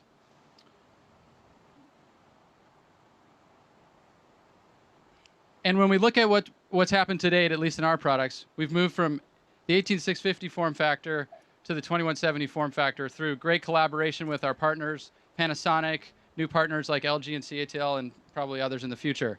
Yeah. Actually, so a slight note on why is the one called the 18650, although not on the slide, versus the 2170, is that the first 2 digits refer to the diameter, and the second 2 digits refer to the length. So that helps explain why are these weird. What's up with these weird numbers? But like nobody could explain to me why there was an extra 0. So like, okay, well, we're deleting the 0 that nobody can explain in future form factors. So that's why it's technically it's like the 18650 bizarrely, but going forward it's the 2170 because we just got rid of the extra 0 because it's pointless. And this was a evolutionary step, going from 1865 to 2170, bringing 50% more energy into the cell. But when we look to the ideal cell design, if we were to do it ourselves, we need to go beyond just what we're looking at us in front of us and study the full spectrum of options. So as you can see, we kind of swept the key figures of merit, how much we can reduce the cost and how much vehicle range increases as we change the outer diameter of the cell. We found a sweet spot somewhere around 46 millimeters. But it's not just about a bigger form factor. Like anybody could make a bigger form factor. Any fool could make a bigger form factor. Not any fool. Yeah, exactly. There are problems as you make cells larger. In fact, supercharging and thermals in general become really challenging as you make bigger cells. And this was the challenge that our team set our sights on to overcome. And we did. We came up with this tabless architecture that maybe you've heard about that basically removes the thermal problem from the equation and allows us to go to the absolute lowest cost form factor and the simplest manufacturing process. And this is what we mean when we talk about tabless. It's kind of a beautiful thing. That's what these T-shirts mean, but it's very esoteric. It's like nobody could figure it out. But yeah, we basically took the existing foils, laser patterned them, and enabled dozens of connections into the active material through this shingled spiral you can see, with simpler manufacturing, fewer parts, 50 millimeter versus 250 millimeter electrical path length, which is how we get all the thermal benefits. Yeah, this is important to appreciate. Like basically the distance that electron has to travel, is just much less. So you actually have a shorter path length in a large tabless cell than you have in the smaller cell with tabs. This is a big deal. So even though the cell is bigger, it actually has more power. The power to weight ratio is actually better than the smaller cell with tabs. This is, again, like This is quite And hard they to did do. So it's nobody's done it before. And it really took a tremendous amount of effort within Tesla engineering to figure out how do we make a freaking tabless cell and have it actually work and then connect that to the top cap. And it's there's a whole bunch of things that we're keeping a little secret sauce here that we're not telling everything. But sometimes what's elegant and simple is still hard, and it took us a lot of trials, but we're happy where we ended up. Yeah, I mean everything's simple in recollection. After you simple, everything it's hard until it's discovered, and then it's simple. So anyway, but there's a lot of really cool things going on that enable tablets, and it's really due to a really great engineering team. Drew and the rest of the team have done amazing work in achieving this tabless construction. And it sounds, I think it may sort of sound a bit silly to some people, but this is like, for people that really know cells, this is a massive breakthrough. For cylindricals to be able to get rid of the tabs dramatically simplifies winding and coating. Yeah. And has an awesome thermal and performance benefit. Yeah, that's just to elaborate on that a bit. It's like when the cell is going through the system, it has to keep stopping where all the tabs are. Yes. So you can't do continuous motion production if you have tabs. You have to keep stopping, and then there's a rate at which you can start and stop and accelerate again, and it really slows down the rate of production. And then sometimes you get the tabs wrong, and you also lose a little bit of active area. It's really a huge pain in the ass to have tabs from a production standpoint. Yes. And so when we put it all together and go to our new 80 millimeter length, 4680, we call this new cell design, we get 5 times the energy with 6 times the power and enable 16% range increase just form factor alone. Yeah, so when these... Honk. Yeah, it's pretty great. I'm crying.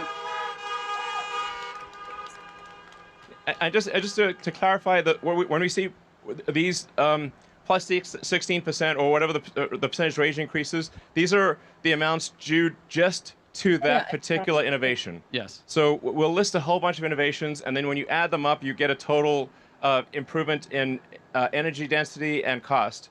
But these numbers are what refer to just this thing. Oh, I know. Yeah, and I want to stress, this is not just a concept or a rendering. We are starting to ramp up manufacturing of these cells at our pilot 10 gigawatt hour production facility just around the corner. Yeah. So, yeah. It's a video of some of what's going on in the plant.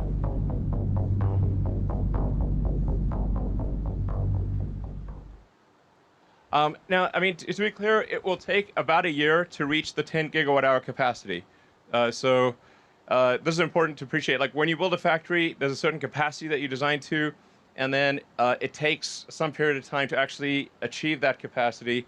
So I would say it's probably about a year before we get to the 10 gigawatt hour annualized rate with the pilot plant. And this is just a pilot plant. The actual production plants will be more on the order of maybe 200 gigawatt hours, maybe more over time. And thank you. But let's stack up everything we just saw at the cell level. So just the cell form factor change enables a 14% dollar per kilowatt hour reduction, just that cell form factor change. And now that you've been teased on this factory, we're going to go on and walk step by step through that factory and discuss a series of innovations there.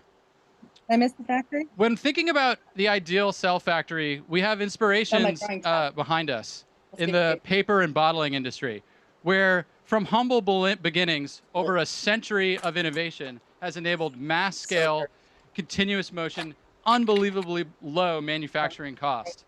And when we think about the lithium ion industry, which is really only in its 3rd decade of high volume production, it has so far to go to achieve similar scale and simplicity. And that was the inspiration that we set out to the team as we thought about how to marry cell design and manufacturing in the best possible factory. And let's talk a little bit about what's in a cell factory. First, there's an electrode process where the active materials are coated into films onto foils. Then those coated foils are wound in the winding process we just talked about, where if you do have tabs, you have to start and stop a lot. Then the jelly roll is assembled into the can, sealed, filled with electrolyte, and then sent to formation, where the cell is charged for the first time, and where the sort of the electrochemistry is set and the quality of the cell is verified. And we set out at every step of this process to try to take that inspiration we just showed and think about how we make those processes fundamentally better and more scalable. And one of the most important processes is where it all begins, the wet process of the electrode coating. And just to give you all a sense of scale, I'm going to walk through what's in that wet process. You've got mixing, where the powders are mixed with either a water or a solvent, solvents for the cathode. That mix then goes into a large coat and dry oven, where the slurry is coated onto the foil. You know, huge ovens, tens of meters long, dried, and that solvent then has to be recovered. You can see the solvent recovery system. And then finally, the coated foil is compressed to the final density. And when you're looking at this, you're like, wow, that's a lot of equipment for one step, especially when you consider that little speck next to the coating oven is a person. This is serious iron involved in making batteries. Wouldn't it be great if we could skip that solvent step, which is one of those dig a ditch and then fill it kind of things, where you put the solvent in and then take it out and recycle it, and just go straight to dry mix to coat. And that's what the dry process really is about. And in the most basic form, you can see it here on a bench top.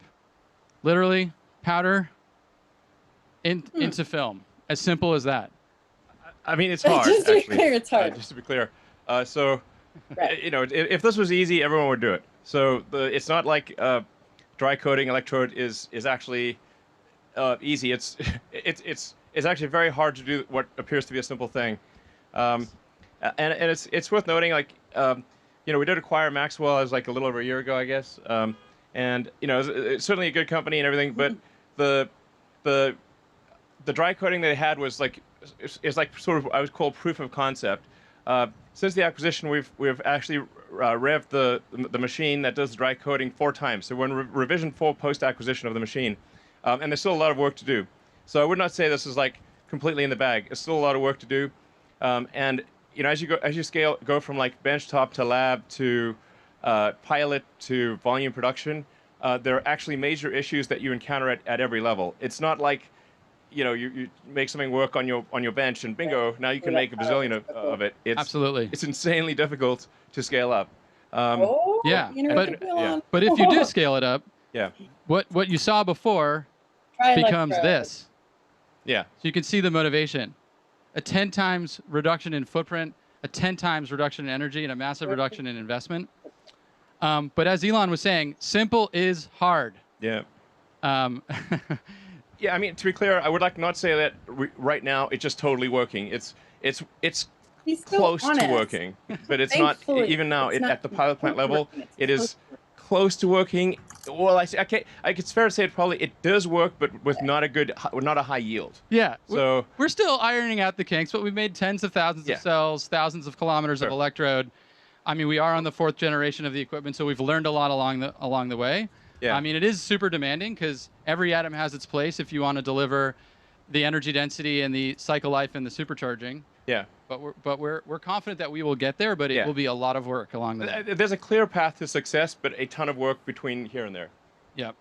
So, but this is a really profound improvement. Again, for people that know battery manufacturing, this is gigantic. We'll probably be on machine revision 6 or 7 by the time we do large-scale production. The rate at which the machines are being improved is extremely rapid. Like literally every 3 or 4 months is a new rev. Yeah, and beyond the electrode, we continue to innovate on every other process step. So let's talk a little bit about assembly, which is next. Carlos Bravo.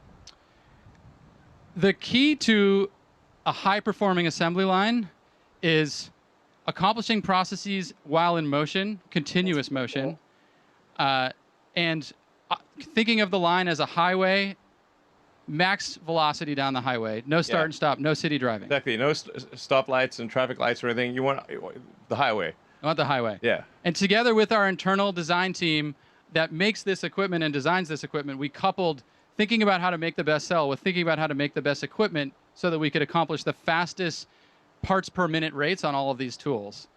And through all of that development, we were able to get to the point where we can implement assembly lines, one line, 20 gigawatt hours, 7 times increase in output per line. And when you're thinking about scalability and pure effort, having one line be 7x the capability is just effort multiplying. Yeah. So,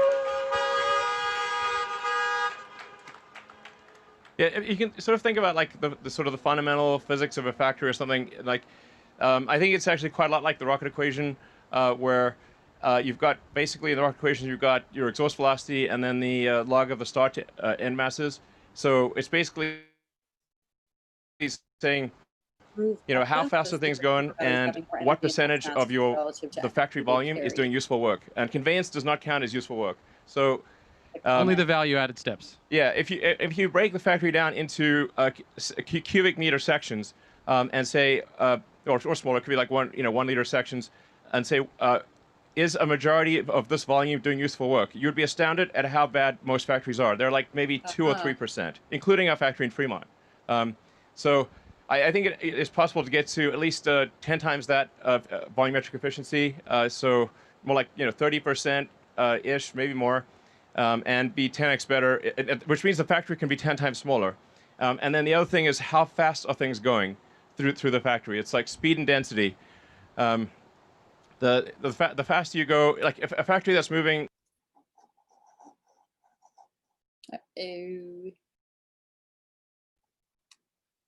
Lost connection. Sorry, everyone. I'd say twice the speed of another factory is equivalent to 2 factories, basically. And the company that will be successful is the company that with 1 factory can accomplish what other companies take 2 or 3 or 4 factories to do. So this is what we're trying to do here is say, okay, how do we with 1 factory achieve what maybe 5 or even 10 factories would normally be required to achieve? And the vertical integration with the machine design teams at Groman and Hybar and others allows us to really accomplish that, because we don't have all these edge conditions between one piece of equipment and another. We can design the entire machine to be one machine and remove all of these unnecessary steps. Yeah, I mean, basically Tesla is aiming to be the best at manufacturing of any company on Earth. This is the thing that's actually most important in the long run. I think, just from a company standpoint and from basically achieving sustainability as fast as possible, but I think also for long-term competitiveness, eventually every car company will have long-range electric cars. Eventually every company will have autonomy. I think, but not every company will be great at manufacturing. Tesla will be absolutely head and shoulders above anyone else in manufacturing. That is our goal.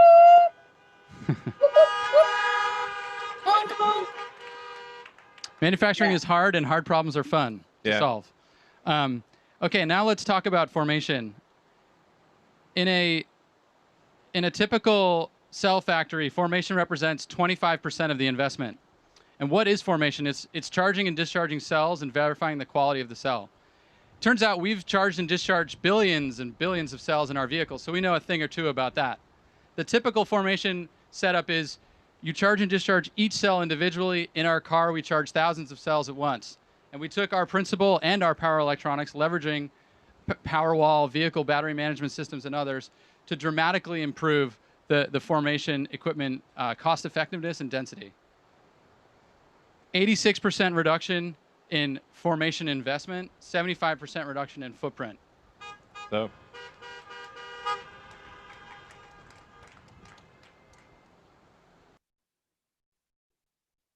Everybody still awake out there? You want to take this one? Sure. So essentially, thanks 15 people for hanging on. Oh, that's top chat. Is there more chat? Hope I didn't miss any chat.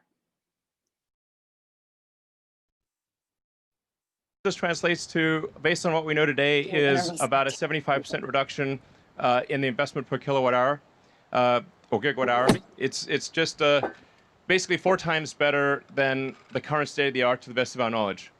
And I think there's probably room to improve even beyond that. Definitely. Definitely, yeah. So we're able to, Come on, internet. from a volume standpoint, actually get what in a smaller form factor than Giga Nevada, we were able to get. Do I need to go down on quality? Many times the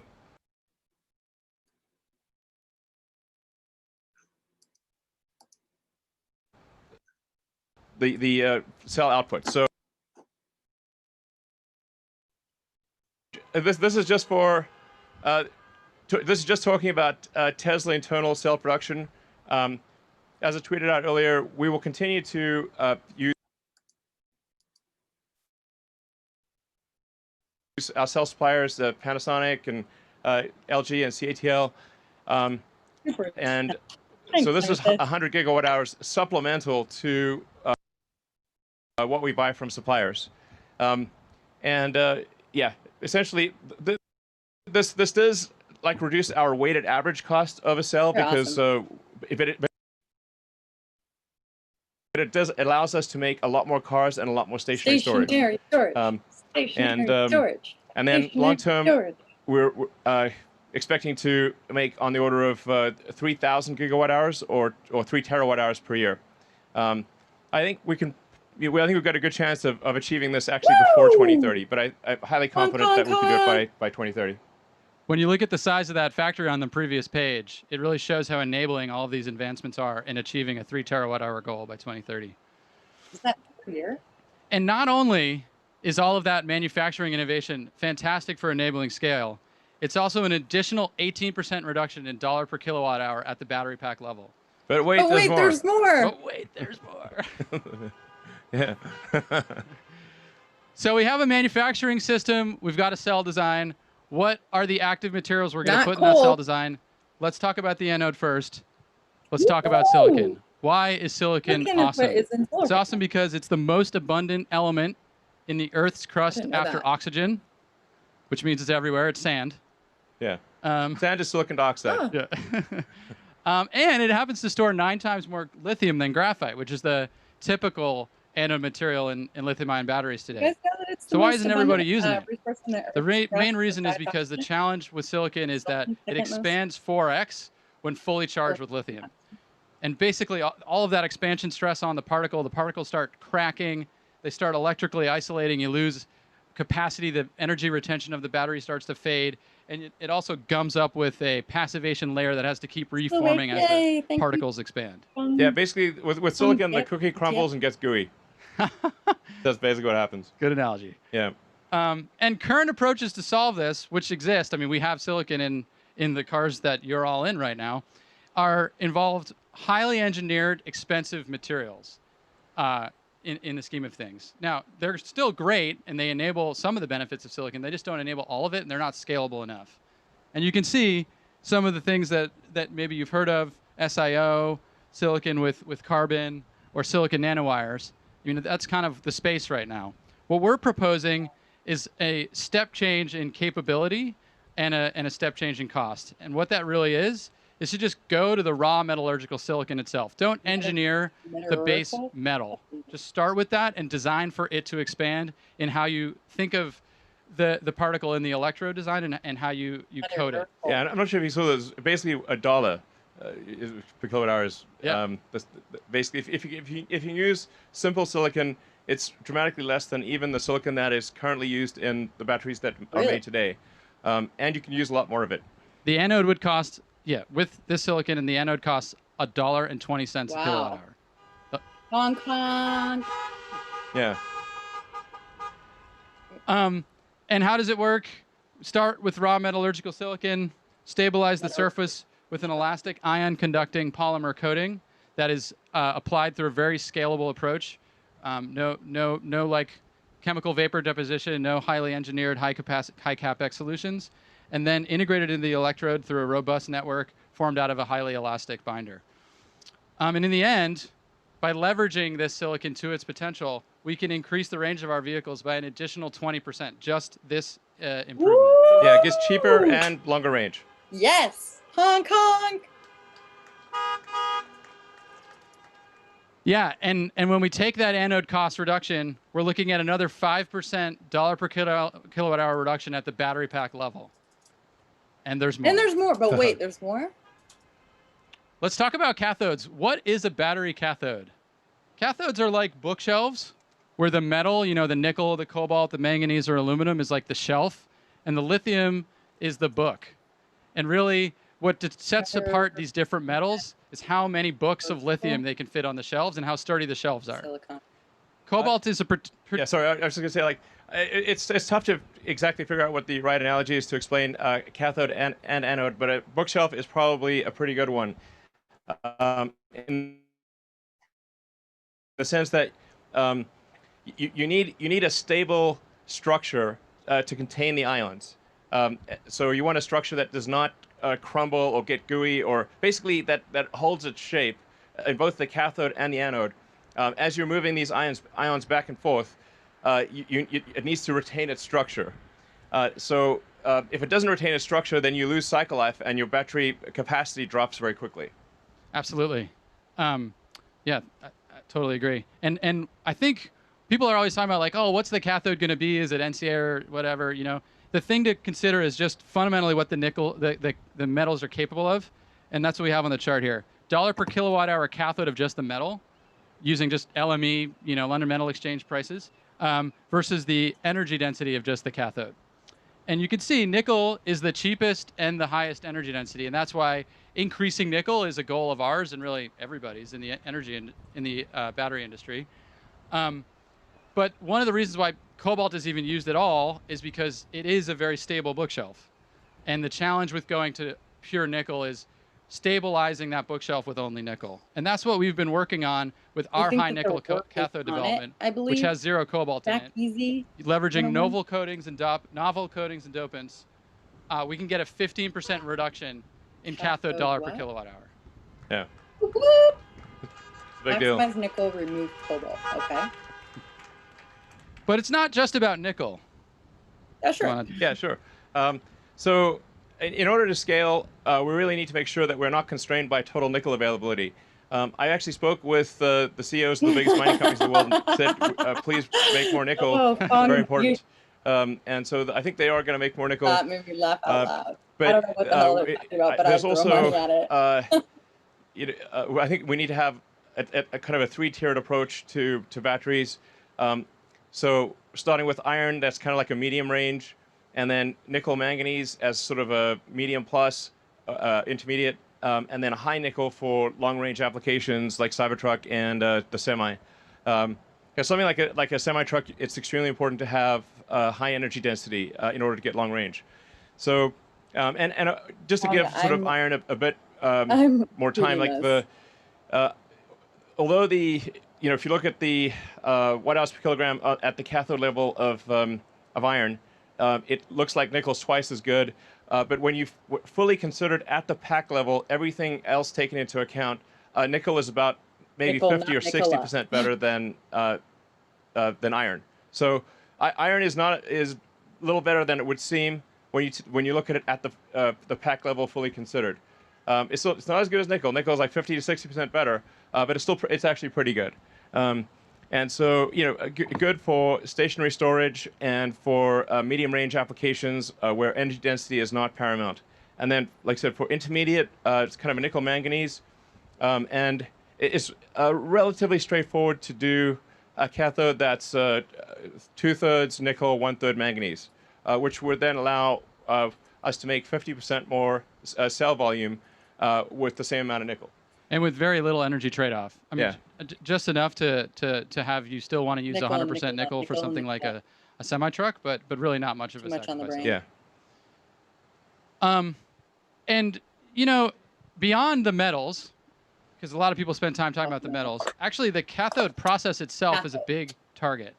35% of the cathode dollar per kilowatt hour is just in transferring it into its final form. And so we see that as a big target, and we decided to take that on. Here's a view of the traditional cathode process. Effectively, if you start at the left and you have the metal from the mine, the first thing that happens is the metal from the mine is changed into an intermediate thing called a metal sulfate, because that's just happened to be what chemists wanted a long time ago. And then when you're making the cathode, you have to take this intermediate thing called metal sulfate, add chemicals, add a whole bunch of water, a whole bunch of stuff happens in the middle, and at the end, you get that little bit of cathode and a whole bunch of wastewater and byproducts. Yeah, it's insanely complicated. If you look at the total, like if you're just like, it's a small world journey of I am a nickel atom. What happens to me? And it's crazy. Like you're going around the world 3 times. There's like the moral equivalent of like digging the ditch, filling the ditch, and digging the ditch again. It's total madness, basically.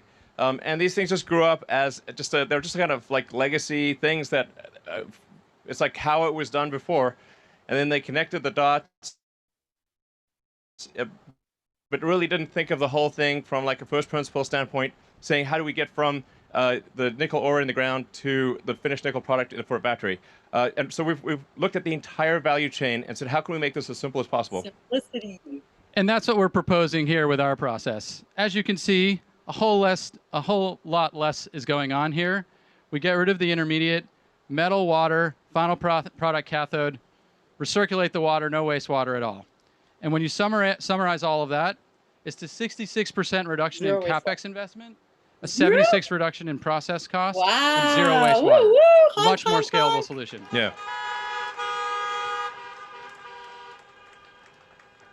And then when you think about the fact that now we're actually just directly consuming the raw metal nickel powder, it dramatically simplifies the metal refining part of the whole process. So we can eliminate billions in battery-grade nickel intermediate production. It's not needed at all. Yeah. And we can also use that same process we showed on the previous page to directly consume the metal powder coming out of recycled electric vehicle and grid storage batteries. So this process enables both simpler mining and simpler recycling. And now that we have this process, obviously we're going to go and start building our own cathode facility in North America and leveraging all of the North American resources that exist for nickel and lithium. And just doing that, just localizing our cathode supply chain and production, we can reduce miles traveled by all the materials that end up in the cathode by 80%, which is huge for cost. Yeah, I mean, to be clear, cathode production would be part of the Tesla cell production plant. So it would just be, basically, raw materials coming from the mine, and from raw materials in the mine, out comes a battery. And on that note, the way the lithium ends up in the cell is through the cathode. So then we should obviously on-site lithium conversion as well, which is what we will do using a new process that we're going to pioneer. That's a sulfate-free process again, skip the intermediate. 33% reduction in lithium cost, 100% electric facility co-located with the cathode. Is that Arizona? Please. Oh, Nevada. Yeah. So it's important to note that there is a massive amount of lithium on Earth. So lithium is not like oil. There's a massive amount of it pretty much everywhere.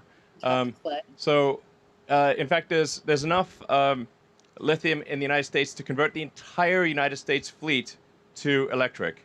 Like all the cars in the United States, there's like 300 million or something like that.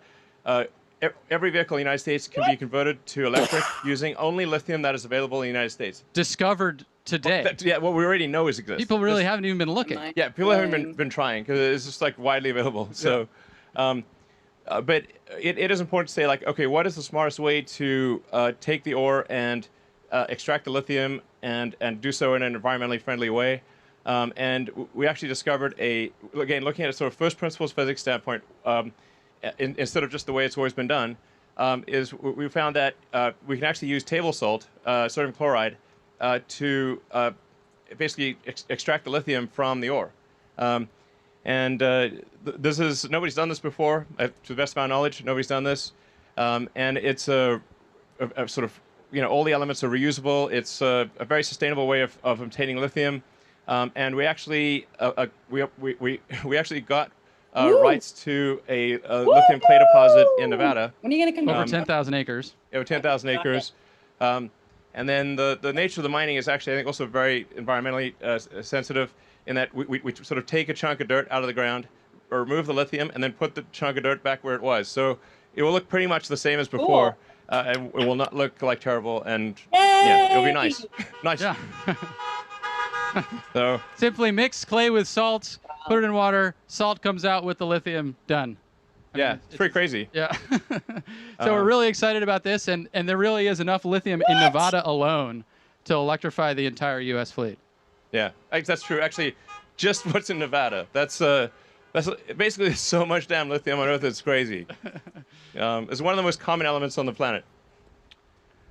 And eventually, as we said at the beginning, when we get to this steady state 20 terawatt hours per year of production, we will transfer the entire non-renewable fleet of both power plants, home heating and battery and industry heating and vehicles to electric. And at that point, we have an awesome resource in those batteries to recycle to make new batteries. So we don't need to do any more mining at that point. And you can see why. Yeah. The difference in the value of the material coming back from the vehicle versus the ground, you'd always go to the vehicle. And we recycle 100% of our vehicle batteries today. And actually, we are starting our pilot full-scale recycling production at Gigafactory Reno next quarter to continue to develop this process as our recycling returns grow. Yeah, I mean, to date it's been done by third parties, but we think we can recycle the batteries more effectively, especially since we know our batteries, we're making the same battery as the thing we're recycling. So whereas like third-party recyclers have to consider batteries of all kinds. Yeah, and just to think about what this actually means, the recycling resource is always 10 or greater years delayed because batteries last a really long time. But eventually, it is the way that all resources will be made available, and that's why we're investing in this recycling facility in Nevada. Yeah. Long-term, new batteries will come from old batteries once the fleet reaches steady state. Right. Okay, so we just talked about scaling cathode and recycling. All of the benefits that you just saw are added to this benefit of a 12% reduction in dollars per kilowatt hour at the battery pack level. Almost at our half the cost goal. But wait, there's one more section. Take it away, Elon. Wait. So there's an architecture that we've been wanting to do at Tesla for a long time, and we finally figured it out. And I think it's the way that all electric cars in the future will ultimately be made. It's the right way to do things. So it starts with having a single piece casting, or a single piece casting for the front body and the rear body. And in order to do this, we commissioned the largest casting machine that has ever been made, and it's currently working just over the road at our Fremont plant. We have it's pretty sweet. Currently making the entire rear section of the car as a single piece, high pressure die cast aluminum. And in order to do this, we actually had to develop our own alloy because we wanted a high strength casting alloy that did not require coatings or heat treatment. This is a big deal for castings, especially with a large casting. If you heat treat it afterwards, it tends to deform. It kind of does this potato chip thing. So it's very hard to keep a large casting to have its shape. So in order to achieve this, there was no alloy that existed that could do this. So we developed our own alloy, a special alloy of aluminum that has high strength without heat treat and is very castable. So that's a great achievement of our materials team. In fact, in general, we've got a lot of advanced materials coming for Tesla, new alloys and materials that have never existed before. So so you're basically making the front and rear of the car as a single piece, and then that then interfaces to what we call the structural battery, where the battery for the first time will have dual use. The battery will both have the use as an energy device and as structure. This is absolutely the way things are done. In the early days of aircraft, they would carry the fuel tanks as cargo. So the fuel tanks actually had were quite difficult to carry. They were like basically worse than cargo. You had to kind of bolt them down. It was very difficult. And then somebody said, hey, what if we just make the wing tanks, what if we just make the fuel tank in wing shape? So all modern airplanes, the fuel tank, your wing is just a fuel tank in wing shape. Yeah. This is absolutely the way to do it.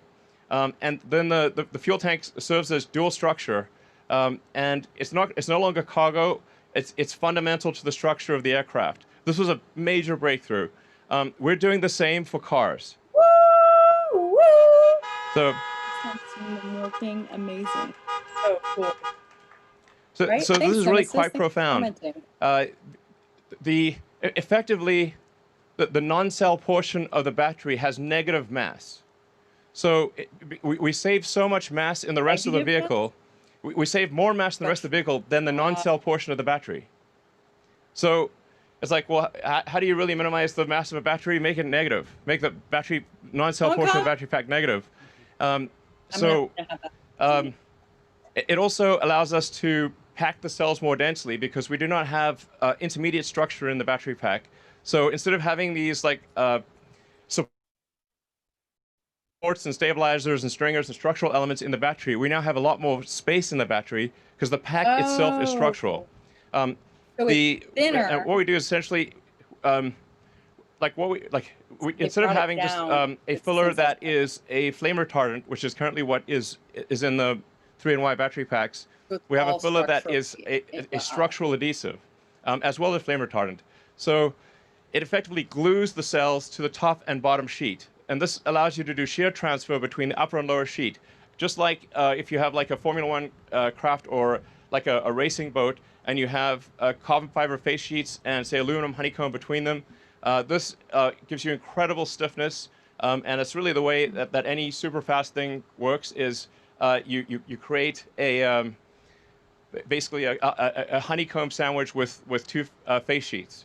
This is actually even better than what aircraft do, because aircraft do not do this.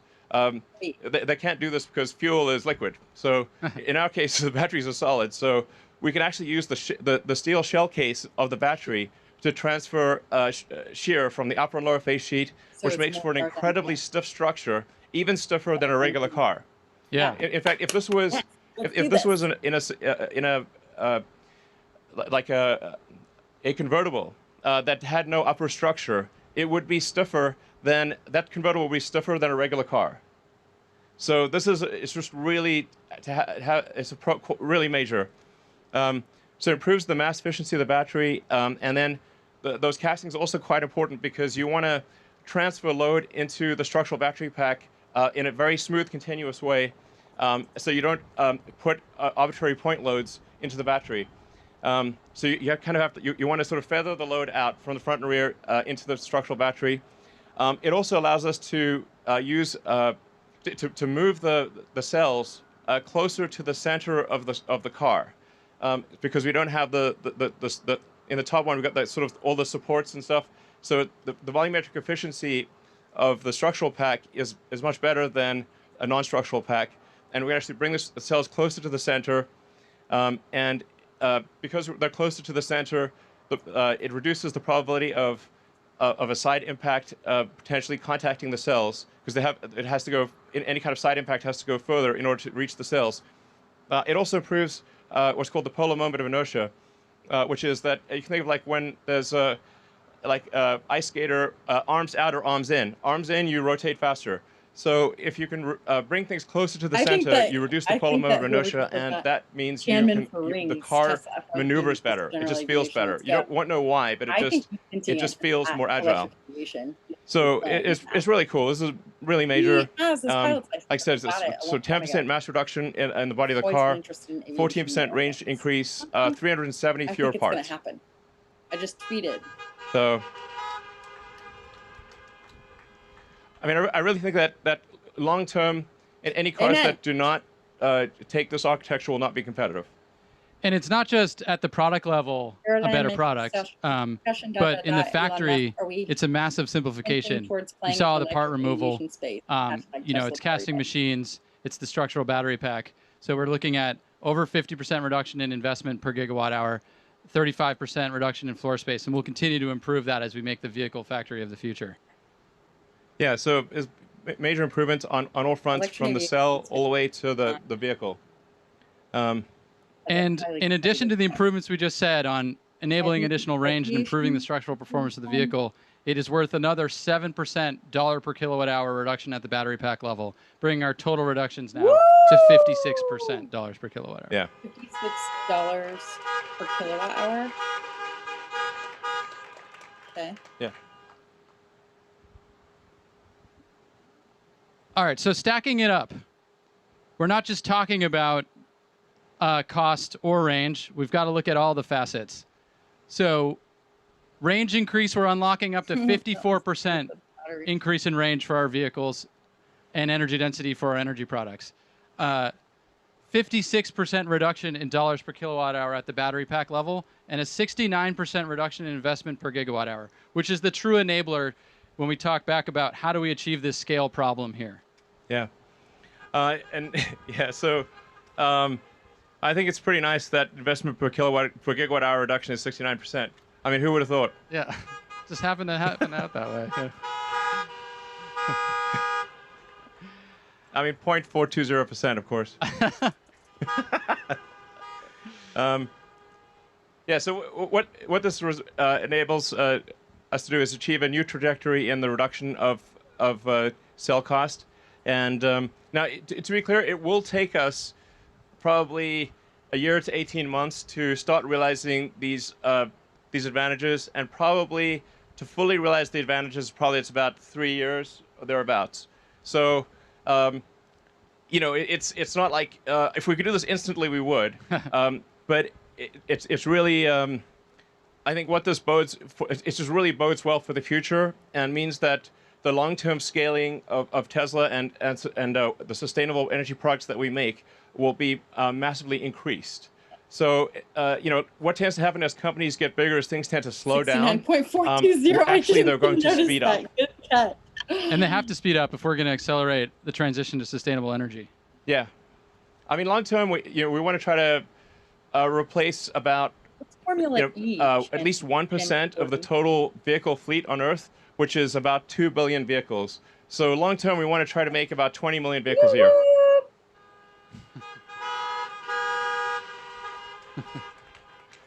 But I think it's important to point out that when we talked about 3 terawatt hours by 2030, the problem is a 20 terawatt hour problem. So everybody needs to be accelerating their efforts to accomplish these objectives. Doesn't matter where you are in the value chain, there is a ton to do. You need to rethink from first principles how you do it so that you can scale to meet all of our objectives. Who else? Yep. Aero time? And Elon? Sure. What does this mean? What does it mean for what does this mean for our future products? We're confident that long term we can design and manufacture a compelling $25,000 electric vehicle. $20,000 electric vehicle. I could pay cash for that eventually. You know, this has always been our dream from the beginning of the company. I even wrote a blog piece about it because you know, our first car was an expensive sports car, and then it was like slightly less expensive sedan, and then finally sort of a, I don't know, mass market premium, but you know, like the Model 3 and Model Y. But it was always our goal to try to make an affordable electric car. And I think probably, like I said, about 3 years from now, we're confident we can make a very compelling $25,000 electric vehicle that's also fully autonomous. And when you think about the $25,000 price point, you have to consider how much less expensive it is to own an electric vehicle. Yeah. So actually, it becomes even more affordable at that $25,000 price point. Yeah. So we have and extreme performance and range, and we should probably talk about the Model S Plaid. You know, what about that? Less than 2 seconds. Holy shit! Oh, boy. 200 miles per hour. Oh my god! Oh my god! Oh my god! Holy!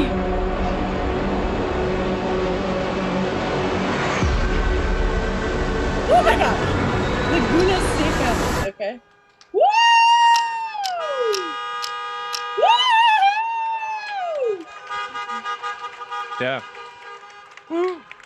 So, yeah. Anyway, we took the latest plat out to Laguna Seca on Sunday. It got a minute 30, and we think probably there's another 3 seconds or more to take off that time. So we're confident the Model S Plaid will achieve the best track time of any production vehicle ever. Oh my Of any God! kind, two-door or otherwise. Honk, honk, honk! And you can order it now. Oh my God, if I had and the money, I would order it now. Available And basically next end of year, next he year. says. So, and now we'll move to Q&A. Absolutely. So we'll invite a few people on stage. Come on up, team. This is just a small portion of the team, but it would be great to Hi, team. show you some more of the team. And Thank you. and when we do Q&A, we can Thank you.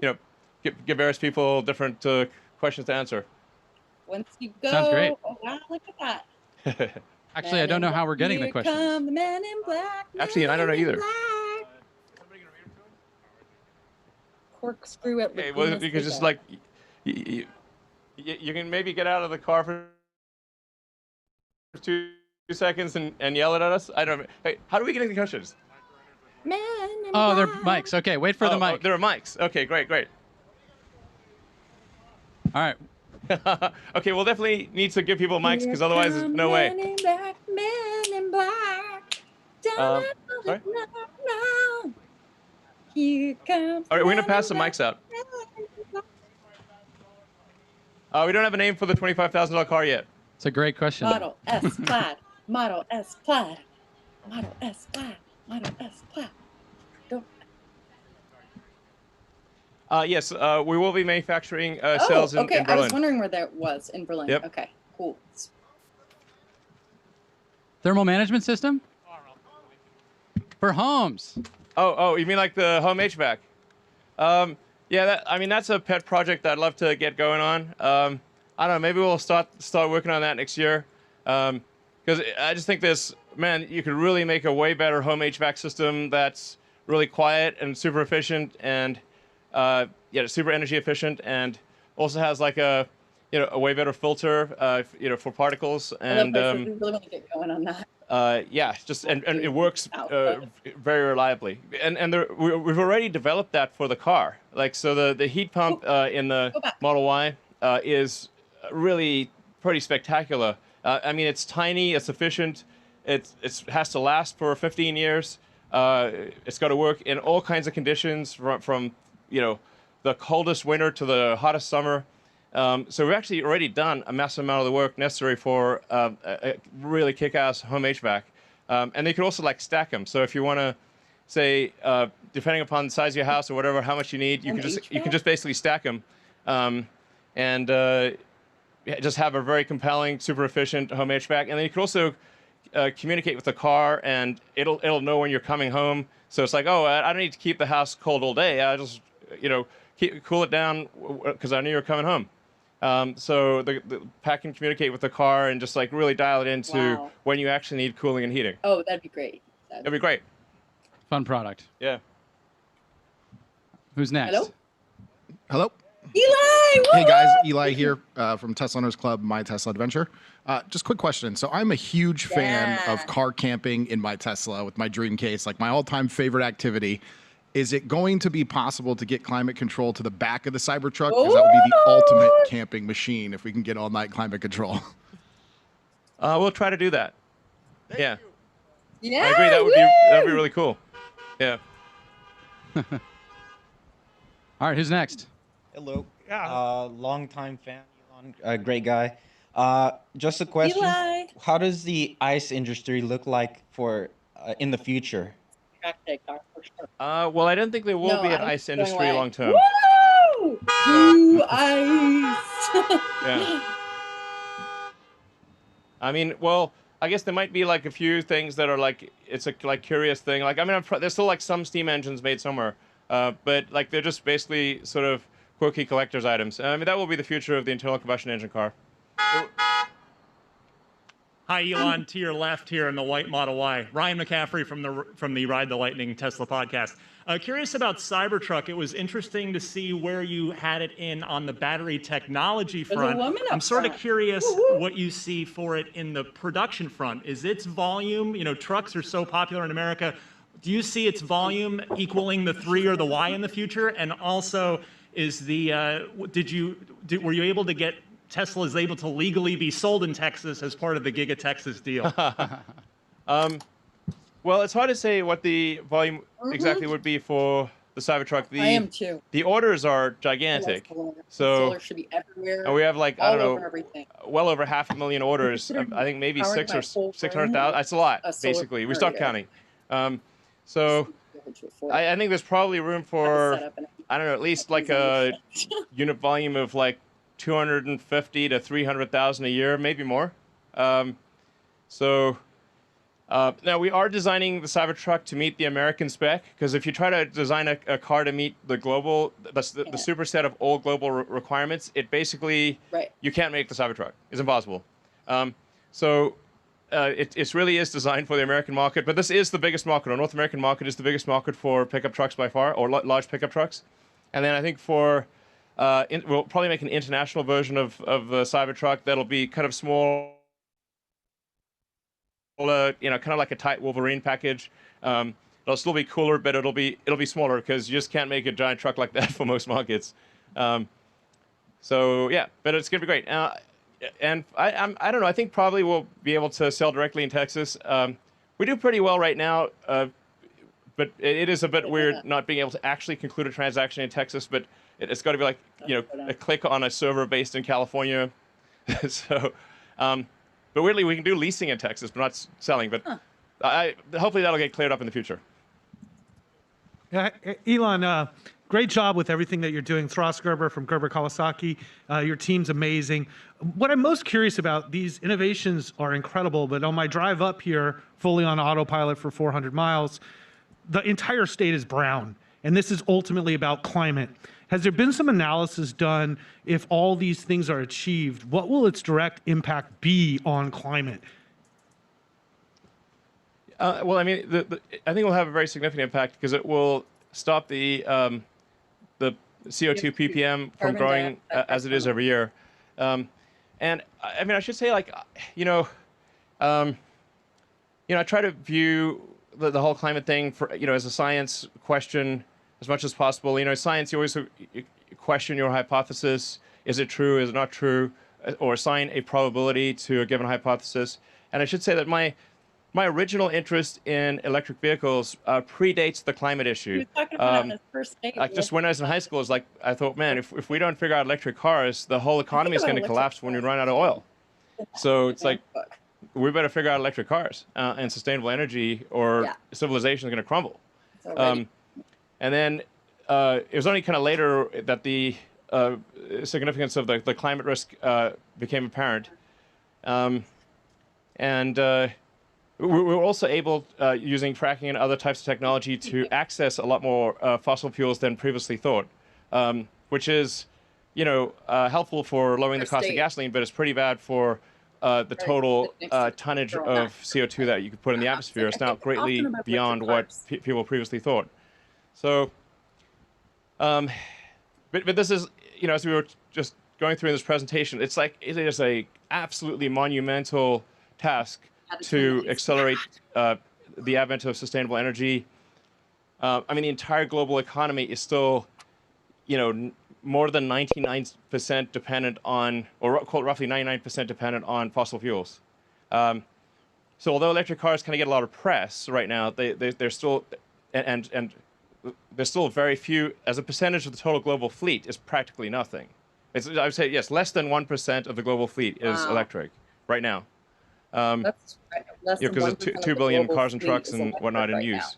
Global. So there's a massive amount of work ahead, just insane, like hard to comprehend how much work is ahead to get the new vehicle production to be sustainable, to massively increase the amount of stationary storage, which is critical because renewable energy is intermittent. Wind and solar is intermittent. Sometimes the wind doesn't blow, and obviously the sun doesn't shine at night. So you've got to have batteries.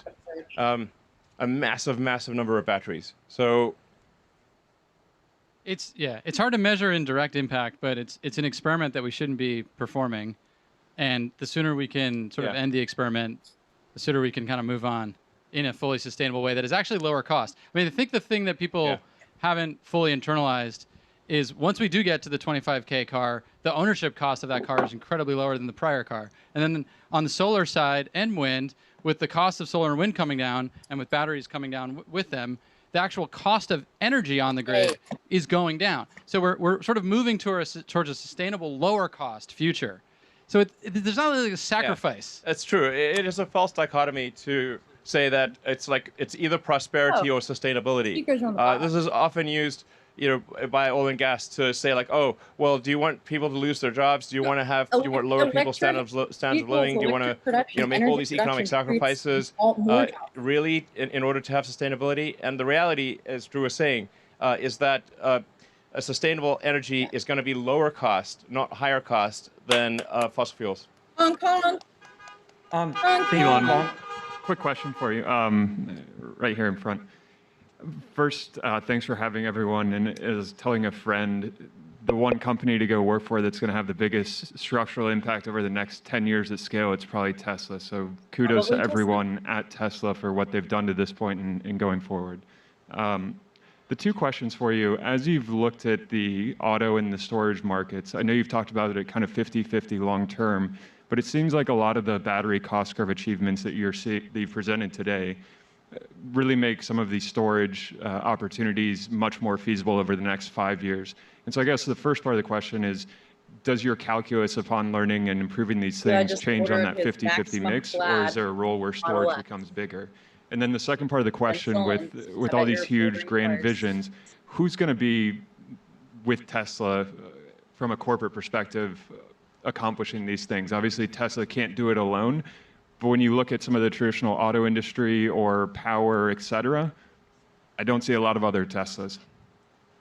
Well, actually, so there's a lot of companies in China that I think are doing great work with electric vehicles and also with stationary storage. Although we don't see that much in the US yet, but I think probably we will in the future. I don't know. I mean, obviously, we're doing everything we can to encourage other companies to move to sustainable transport and also, make stationary storage batteries. We opened up, made our patents freely available. We really try to tell these companies, hey, you really need to do this or you won't exist in the future. But they don't believe it, So, I mean, we've talked until we're blue in the face. They still don't believe what are we supposed to do? But we really are hopeful that other companies will also do what we're doing, and that will make a sustainable future come sooner. From a fundamental market size perspective, like we did the first ground up work to show the size of the market in terawatt hours, and they are roughly 50-50. 10 terawatt hours for transportation, 10 terawatt hours for the grid. And part of that is because the grid batteries, because when you're making a power plant, you're making a large investment, are 25-year assets or greater. If the grid batteries were 10-year kind of things, the grid market would be bigger. But because it's a longer duration asset, they're roughly the same size. Thinking long term, is there any other segments that this new battery will be able to disrupt or electrify beyond just the initial Model 2 or cheaper sedan, like a boat, boring company loop, plane, boat? Where are you, Golly? Are you there? What's up? Right here. Okay, great. It's like ventriloquism here. It's like we just get the sound out of the speaker and you can't tell where the heck it's coming from. Read the crowd. Yeah, any hints, or is the Model 2 such a big deal because it decreases the cost of transportation that is really the disruption? Or should we get hyped that this new cost curve opens up different vehicle categories like a high passenger density bus, boring loop, boat, plane? Well, I mean, there are batteries in limited production right now that do exceed 400 watt-hours per kilogram, which I think is about the number you need for decent range, medium range aircraft. And I think our batteries will, over time, start to approach the 400 watt-hours per kilogram range as well. He's talking. Yeah, I mean, I think over time, we'll see all modes of transport, with the ironic exception of rockets, transition to sustainability, or to electric, basically. On the rocket front, what we're planning to do is like about 80% of Starship is liquid oxygen, and we're actually already running a power line to be able to use wind power to create the liquid oxygen. So we're making some decent progress on sustainability on the rocket front, but there's just no way to have an electric rocket, and it's important for the future of life and consciousness that we become a multi-planet species. So got to keep doing that. That's awesome.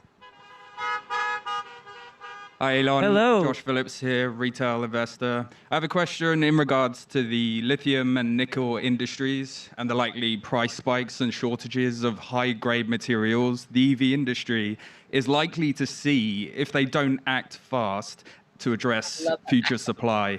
Tesla have clearly made the right moves that are necessary, but there's a real worry that the potential supply issues and price spikes will create a drag on the rest of the EV industry and therefore a drag on global EV adoption. What advice would you give to the EV and mining industries to quickly solve this looming hurdles? Because for a sustainable energy future, the spice must flow. Thank you.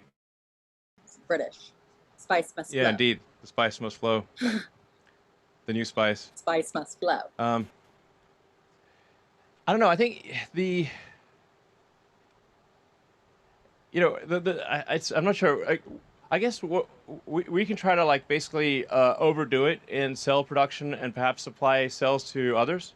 But we do see the fundamental constraint as total cell production. That's why we're putting so much effort into making cells. And kind of reinventing, trying to reinvent every aspect of cell production from mining the ore to a complete battery pack, because it's the fundamental constraint. We're not getting into the cell business because we, just for the hell of it. It's because it's the fundamental constraint. It's the thing that is the limiting factor for rapid growth. But we could certainly try to overdo it on cell production and perhaps sell cells to others. Although we are going at absolute top speed, so it's not like we're holding it back. But I think just making really efficient cars and that have low drag coefficient, low rolling resistance, efficient powertrains. I mean that's kind of what we've done in order to make iron phosphate still have a good range. So iron phosphate is lower energy density solution, but there's while there are some limitations on the total amount of nickel produced every year, there's really no limit on the iron. There's so much iron, it's ridiculous.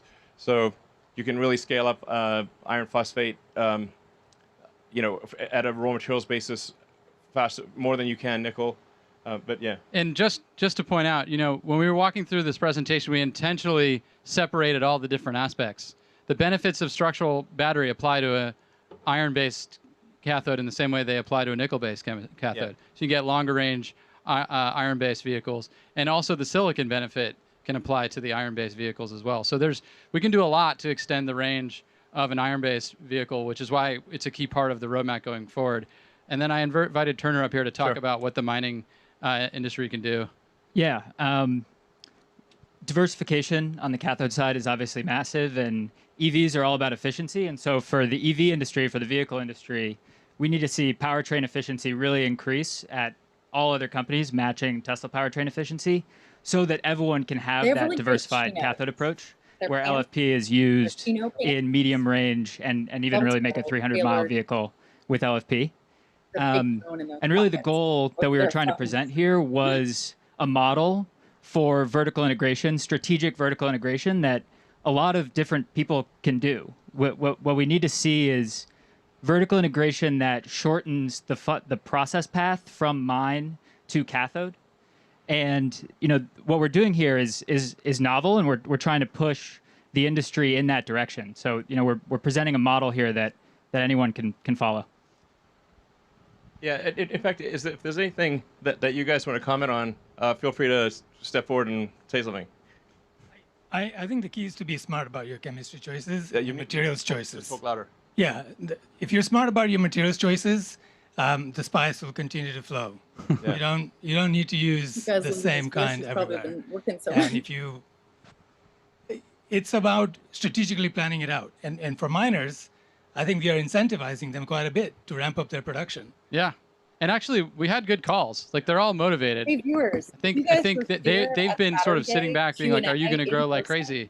And we're like, yeah, we're going to grow like crazy. And then I think this indicates we're going to grow like crazy. And that's what the miners want to hear. And then they'll go make the investments. Hello, Elon. This is Ben Limpick. I'm a musician. I was wondering, does Tesla have any future plans to make partnerships with music companies like it has done with can't hear 10 Cent that. Games or things like that for you guys to actually kind of expand your services for artists and other types of creative people to get involved in, producing content that can be part of the Tesla ecosystem, or so other people that do creative things can get involved with you guys? Well,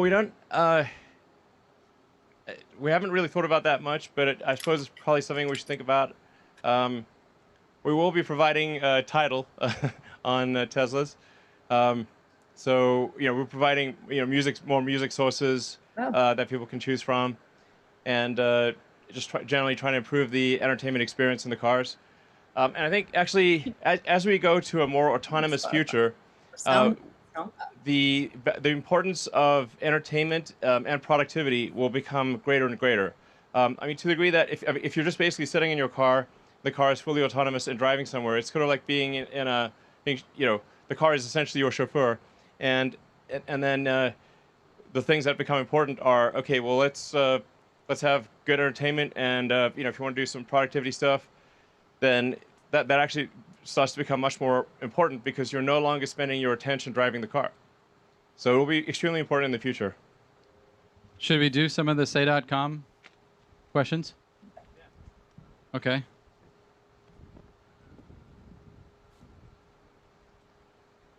Should we do the second one? Yeah. The first one I think we already answered. Like if we're able to make enough sales, which we'll try to do, or we will supply other companies. It's definitely not an intentional effort to keep the sales to ourselves. If we can make enough for other companies, we will supply them. And we're trying to do the right thing for advancing the sustainable energy, whatever that is. So vehicle to grid, we get asked that a lot. Pretty sweet. I think one of the things that's important to note is the vehicle to grid. It doesn't, unless you have a power cutoff. Like you need to cut off your main supply to the grid. Otherwise, if you lose the power in your house, you'll basically just backflow energy to the grid. Those so are good questions. just having a reversal in the power flow does not actually keep the lights on.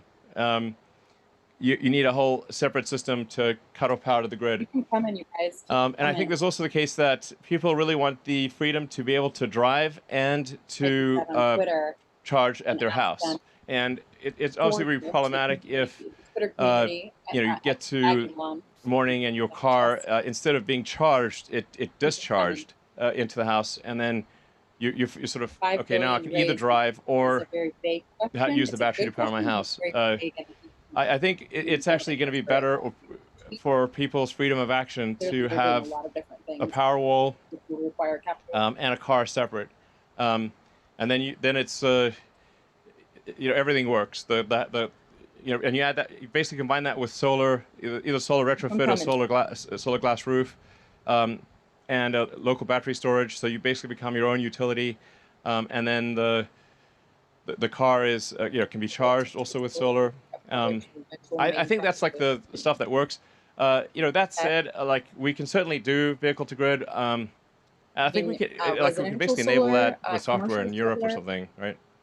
Yeah.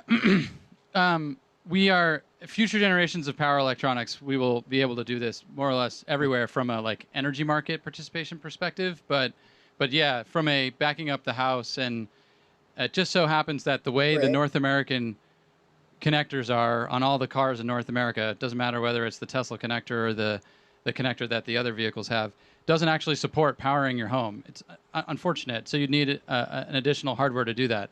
But yeah, in the future, all versions of our vehicles will be able to at least do bidirectional power flow for the purposes of energy market participation. But even for that, it's important to remember that your car isn't plugged in 24/7. So it's kind of an unpredictable resource for the grid. It'll have a value, but it's not the same as a stationary battery pack.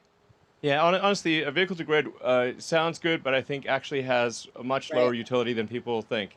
I think very few people would actually use vehicle to grid, and we actually had with the original Roadster, we had vehicle to grid capabilities. Nobody used it. I didn't know it had in the original Roadster. That's a good question, Jinmin. 4 rings. How do we find the engineers to do everything we're saying? How do we find the engineers to do all these things? You ask for them. I guess we recruit a lot of engineers from all parts of the world. I think Tesla has a good reputation for doing exciting engineering, and that tends to attract a lot of the top engineers in the world because they know that their efforts at Tesla will really serve the greater good, and we're super hardcore about engineering. Tesla is like first and foremost an engineering company. It's like hardcore engineering is what we do. Like the sheer amount of hardcore engineering done at Tesla is insane. And if you look at, say, there's various surveys done of engineering schools, where do you want to go? Like what's your top choices? And actually the top 2 choices last few years have been Tesla and SpaceX. So sometimes it's Tesla first, sometimes SpaceX first, but those are the 2 top ones. Yeah, I mean, if you are motivated to solve some of these problems, which are the hardest problems in the world to solve, that really fundamentally enable the future we all need, please reach out. Yeah, and help us work on these problems. Absolutely, and like you said, the battle is far from over. Less than 1% of the global automotive fleet has been converted to electric. 1% of the global fleet and even maybe less than 0.1% of stationary storage has been done. So stationary storage has barely begun. Converting the global vehicle fleet to electric has barely begun. So there's still a massive amount of engineering work to be done at Tesla and other companies to accelerate this transition to sustainability. Hey, can you guys hear me? Yeah. This is Jordan from Mark Asset Management. So you've talked about the importance of the factory, and you've mentioned the ground-up design process and a lot of the new things that you're going to be doing or started to do in Shanghai, Berlin, and Austin. Can you just maybe help us understand and quantify like how financially meaningful all of those improvements will be? And then given what you're trying to accomplish as a company, is it fair to assume that the vast majority of improvement will be given back to the customer in the form of lower prices? Yeah, I mean, I think certainly we will try to give back as much as possible to the customers. It's not like, it's not like Tesla's profitability is crazy high. Our average profitability for the last 4 quarters is like maybe 1%. So just to be clear, it's not like, we're minting money. Our valuation makes it seem like we are, but we're not. So we do want to try to make the price as competitive as we can without like losing money. And if you lose money, then if you keep losing money, you'll die. So we have to. This thing called profit is just like we need to bring in more money than we spend, otherwise we're dead. So. But affordability is key to how we scale, right? Like the demand goes nonlinear as you reduce the price of the car. Yeah, I mean, it's important to sort of separate the difference between affordability and value for money, or desirability of the product. So, for a lot of people, they want to buy a Tesla, they simply don't have enough money. We could make the car infinitely desirable, but if somebody does not have enough money, they can't buy it. Sometimes, people, kind of forget this. It's like, it's like, people have to have enough money to buy the car, and just making a car super desirable but expensive does not mean they can afford it. So it's absolutely critical that we make cars that people can actually afford. Amen, Elania. Amen. So we should go some of these things. Just scroll down or something. When do you expect Tesla vehicles to beat ICE vehicles on initial purchase price? I think a way to answer that question is, in the classes of vehicles we sell today, we're already doing that. Yeah, we're already pretty close. And then factoring in total cost of ownership, and the fact that electric vehicles require much less servicing and are way cheaper to run. When you look at like total cost of ownership, and you can obviously lease a car. So if you just like lease a car or get a loan for a car, you've got your sort of monthly payment, and then your cost for either gasoline or electricity, and your cost of servicing, and the fully considered cost of an electric car is much less than a gasoline car of the same nominal purchase price. Hong Kong. I mean, that said, and like maybe on the order of 3 years, when we can do a lower cost car, like a $25,000 car. I can't wait. I think that will be basically on par, maybe slightly better than a comparable gasoline car. So I think maybe it's on the order of 3 years ish.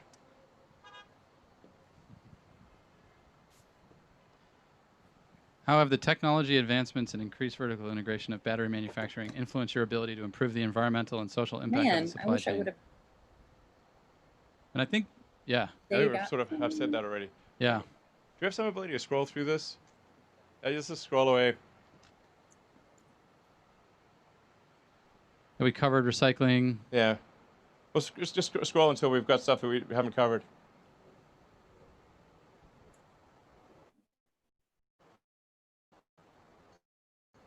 Well, we definitely covered that top one. Yeah, a lot of these things we've already answered, I think. No, there's not multiple suppliers. Covered that. That one. I think we literally just answered that. Yeah. Oh, I saw a cathode durability question. Let's go to that one. Go down, go down, go down. Good technical question. Keep going. How are you going to address the cathode durability and cost environmental impact trifecta? Is this something you're going to leave the upstream supply chain to solve? No, I think we tried to answer that directly. I mean, we really are looking at not just what happens in the cathode facility, but like currently outside the cathode facility that should really be inside, and removing processes that shouldn't have been there in the first place, and the use of reagents that are just costly and not necessary, and removing a bunch of wastewater from the process. Ooh, timeline. That's good. Guys, is there anything you want to add to? Maybe we could like go good through everyone and like, questions. maybe say what you're doing and say a few words. I don't know. Oh. Sure. I just want to reiterate the fact that this is a massive problem. Massive problem. And Brad, it good seems like questions. Tesla's Nemesis, on good its way and questions.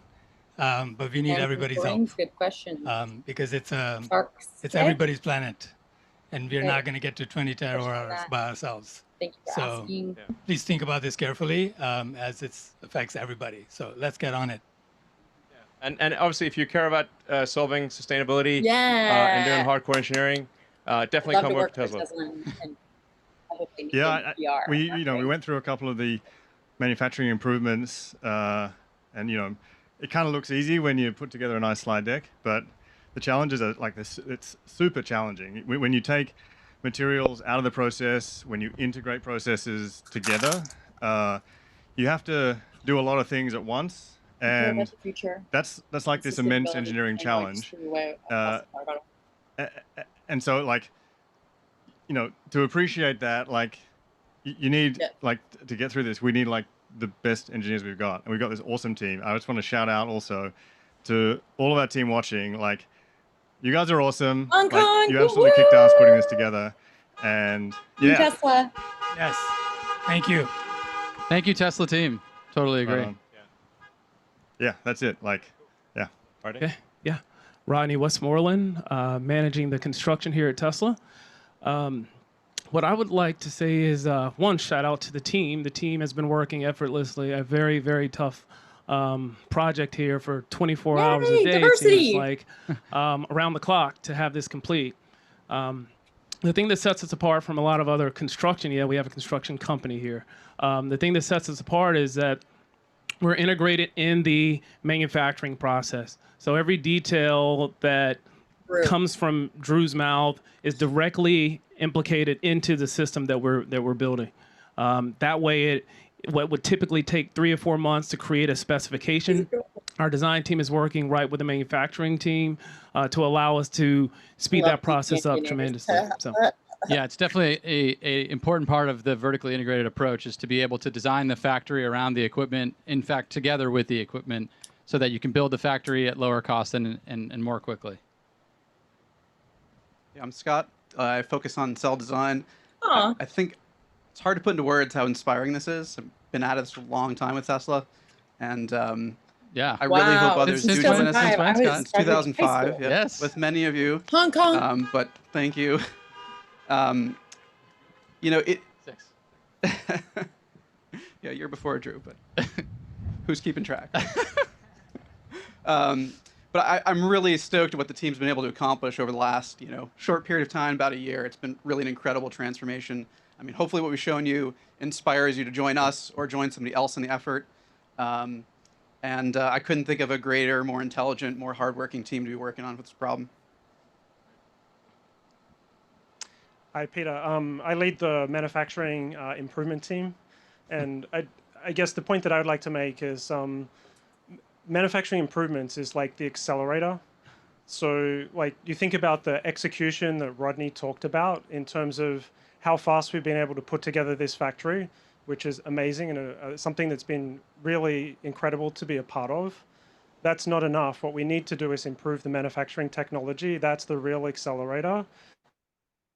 We're really going and improving that system is what will enable us to get to the scale and the cost that we need. And then the other point that I would make is on the recruiting side, like it doesn't matter if you know about batteries. If you come from any industry, you can do something fantastic in the work that we're doing. We talk to people from industries that you wouldn't imagine. Like I talked to a guy who makes golf balls, and he has stuff which is really impactful for what we're doing. So, if you're in any industry and you want to be, impactful here, like come join us. It'd be great. Hi, excuse me. Hi, I'm Tony. I've been working in lithium and cathode materials for almost 23 years now. And this is the most growth I've seen in a company. I've been here a little over a year and a half. We're hiring amazing people that are allowing us to leverage technology that most of the industry is struggling to achieve. So to answer the question, how are we going to do this? We are really advancing the materials manufacturing for cathodes and for lithium beyond what has been accomplished in the previous 20 years. It's exciting. Yeah, my name's Turner. Work closely with the team. I've worked a lot with everyone here, and on the cathode and upstream materials side, it's really important that everyone understand that this growth is coming. This growth is real. We are going to make all of these batteries, and everyone needs to grow with us. The entire supply chain needs to grow with us. And if you have an idea that simplifies anything in the supply chain, come talk to us, come work with us, and let's do it. Any existing specification is wrong. Any existing manufacturing method is wrong. Process equipment, it's wrong. It's just a question of how wrong. Yes. Quote Exactly. Elon Musk. Yes, exactly. We're wrong. Just a question of how wrong. Just try to be less wrong. So tell us how we're wrong and how we could do it better so that we can accelerate and improve as fast as possible. All right. Well, I guess thank you everyone for coming. I hope you liked the presentation. Very exciting future ahead. We're going to work our damnedest to transition the world to sustainable energy as quickly as possible. And your support and help is key to that success. So thanks again. Super appreciated. And look forward to the next event. Thank you. Thank you. Thanks everybody for watching this. Thanks for watching. Thanks for hanging out. Hanging out with me.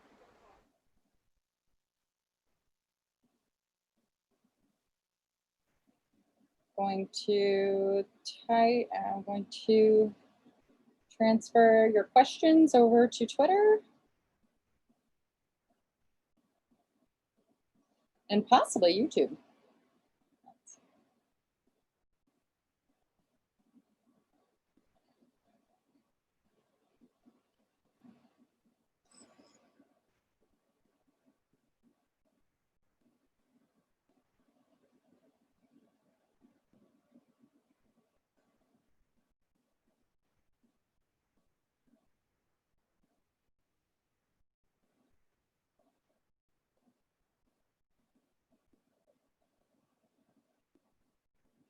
That was cool. All right, everybody. Jessica Kirsh here. It has been 3 hours and 20 minutes and 45 seconds. It's a long time to hang out. Thanks for hanging out. Thanks for watching. Thanks for hanging in here with me with all this audio noise and all this stuff. It's been a pleasure. And hopefully next year, I really would like to make it to a shareholder meeting. That'd be awesome. I'd love to see something in person, Tesla, SpaceX related, Boring Company, Neuralink, Starlink, anything like that. So I'm really, truly just passionate about this stuff, as you guys know, if you've been following me. So thanks so much for watching. Love you. And hit the subscribe button if you're not subscribed already, although I assume you are now after spending this much time with me. Share the channel if you would like. Show it to your kids if you've got kids. We're interested in science and rockets and things that are nerdy, things that I enjoy. I appreciate you all so much. Thank you to my patrons on Patreon, or my patrons. You guys are awesome. Guys and gals. Jessica Meckman, you're in there. Thank you so much for your support. That's all. Bye.